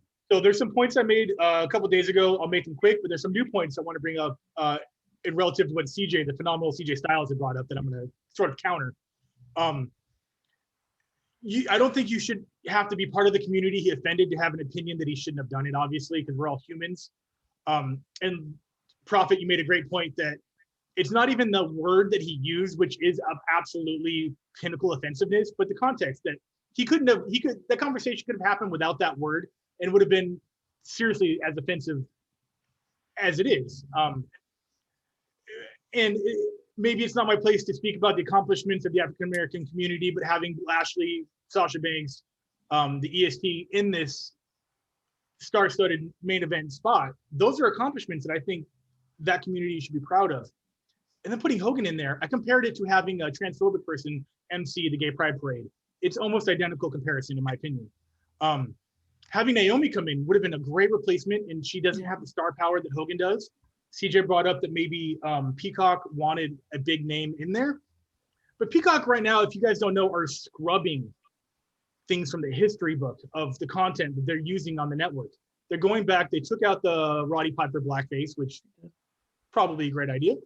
And they're going through other content. And so it's really hypocritical for them to scrub racist history and then have something that is the most recent racist incident within history of the. I didn't even think about that. That's a really good point, Chris. Yeah. Great point. So I brought up the point earlier, like on our last episode, that they're putting dollar signs ahead of the political aspect of it. And thinking about it like that, I started this a couple of days ago, and I created a change.org to replace Hogan with Naomi. I think I've DM'd the link to our Instagram group. I have 21 signatures, which I think is most of us. It doesn't make any sense besides dollars, and the dollar signs is stupid because you're putting the buy rates of, before the actions of Hogan. And I don't believe in that. That doesn't make, it's like, who cares how racist he is as long as he makes his money is super fucked up. Especially now that CJ said, you know, Peacock may have paid more, but they're going back and censoring other racial incidences, but not the one that makes them the most amount of money. If you agree or not that this is like a mania that does showcase the African American community, if that was done on purpose, that's great. If it wasn't done on purpose, it's still great that they have that spotlight.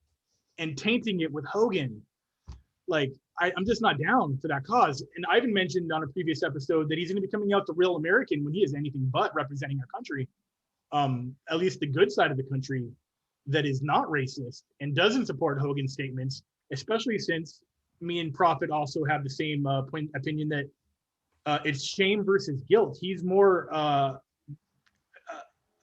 he's upset that he got caught. Yes. Not that he said those words. Those words were made in the privacy of his own home. It wasn't a mic slip in public. So that's who he is behind the scenes, especially when it's as behind the scenes as you can get with Hogan being in a private phone call. I don't like it. I think it's hypocritical. I think it parallels whoever made the decision to put him there, also maybe being racist by proxy. But yeah, if you guys haven't signed that change.org, I don't know how many people need to sign something for it to matter, but 21 people is pretty cool for something I did 3 days ago. Awesome. With an opinion that I stand behind as I will say this, white American who grew up in a multicultural, diverse city, to the point where I even have in my bloodline, my sister's half Asian. I know that's a different race, but it's still a multiracial familia. Ivan, obviously Jeremy, who I've just met. I'm not one to speak on someone else's opinions. I'm not a social justice warrior. I'm not a hashtag Twitter warrior. This is just a human speaking on behalf of humans, that it doesn't make any fucking sense at all. It's a big slap in the face of just humans, let alone that culture. And that's all I got, man. Like, that's just my passion about that subject. Yeah. Wow. Yeah. That's a very, very, very bold statement. And I love it. The fact that you play. No. Hold on. Say the way how you put it, I'm with you 100%. Unless you disagree with me. And if you disagree with me, you're pro Hogan. I'm not saying I'm not. Not you. I just think that it's not a gray area. It's black and white. I'm with you. Literally, no pun intended. Mm-hmm. No. I'm with you. I know you weren't taking sides. I know you weren't trying to debate me at all, even though we're a circle of debate. I'm not trying to debate you, bro. I'm with you 100% what you're saying. I know you are. I just want to say too, they had a perfect opportunity to dive into all of this with Hogan's appearance on WWE's The Bump recently, like not too long ago. And WWE's The Bump is more for like a younger demographic. It's a multicultural hosted show. So I thought that would be the perfect opportunity to do that, and they failed and didn't do that. So I just wanted to put that out there. You know, but I just wanted to say quickly as well to a point that I made earlier is, you know, we're talking about the WWE network being scrubbed by Peacock and things of that nature. Mm-hmm. And I wonder, because so much of this stuff flies under the radar, I wonder if Peacock's even aware of it.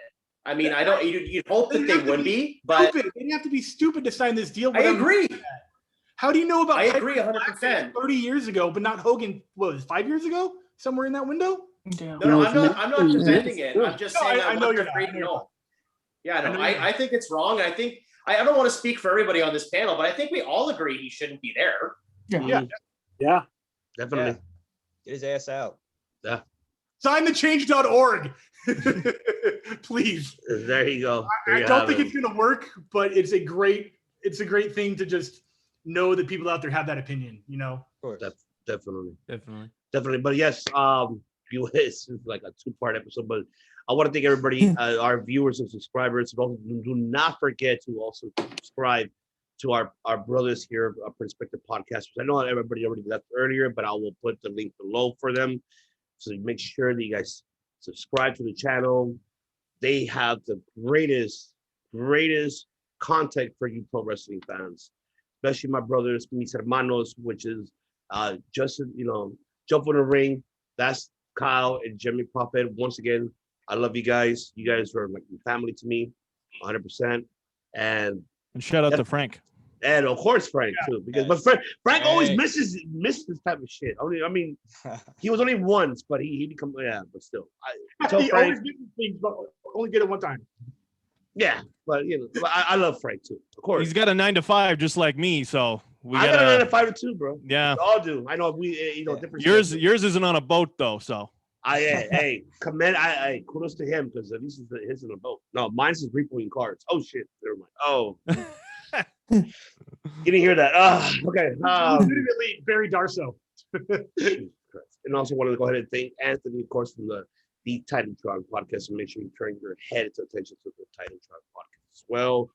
And also, I would like to thank, obviously, Jonathan, Good Friends, Better Enemies Podcast.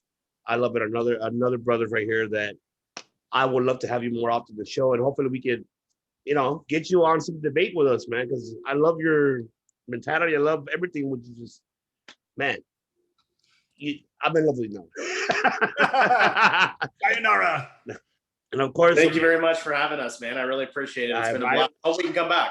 Oh, you're going. Definitely, you will be coming. Open back, invitation to everyone. Absolutely, it's an open invitation. I mean, most definitely. Why not? Like I said, we're not here to compete against each other. No, we're here to actually support each other, give each other, the love and support. And like I said, once again, we're here to show that love and make sure that you guys are not familiar with these podcasters. Subscribe to them because they have the greatest pro wrestling content. And also to my other brothers right here, Los Modest of Pain. They don't also do pro wrestling. They interview MMA fighters. They interview boxing fighters as well. So I gotta give kudos to Alex and Richard from Championship on the Line podcast. They cover a lot of that content that we don't cover as pro wrestling, but they cover that aspect as well. And I commend them both very dearly because them doing it. And also wanted to give a shout out to CJ Styles.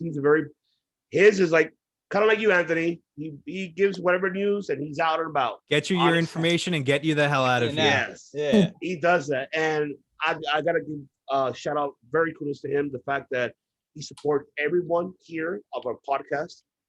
And I thank you and much love to you, brother, the fact that you do that for us, man. And thank you, of course, for being a fan of our podcast.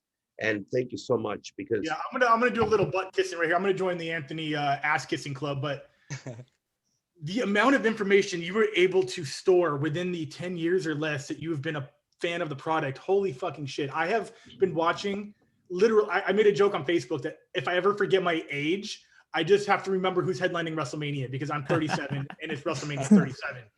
I've been watching since WrestleMania. And you were caught up on 37 years of content within your short amount of time.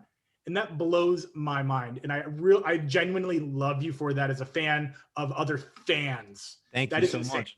Yeah, I mean, like I mentioned, I started watching the end of 2009, which was like a terrible time to be a wrestling fan, I guess, and around that time.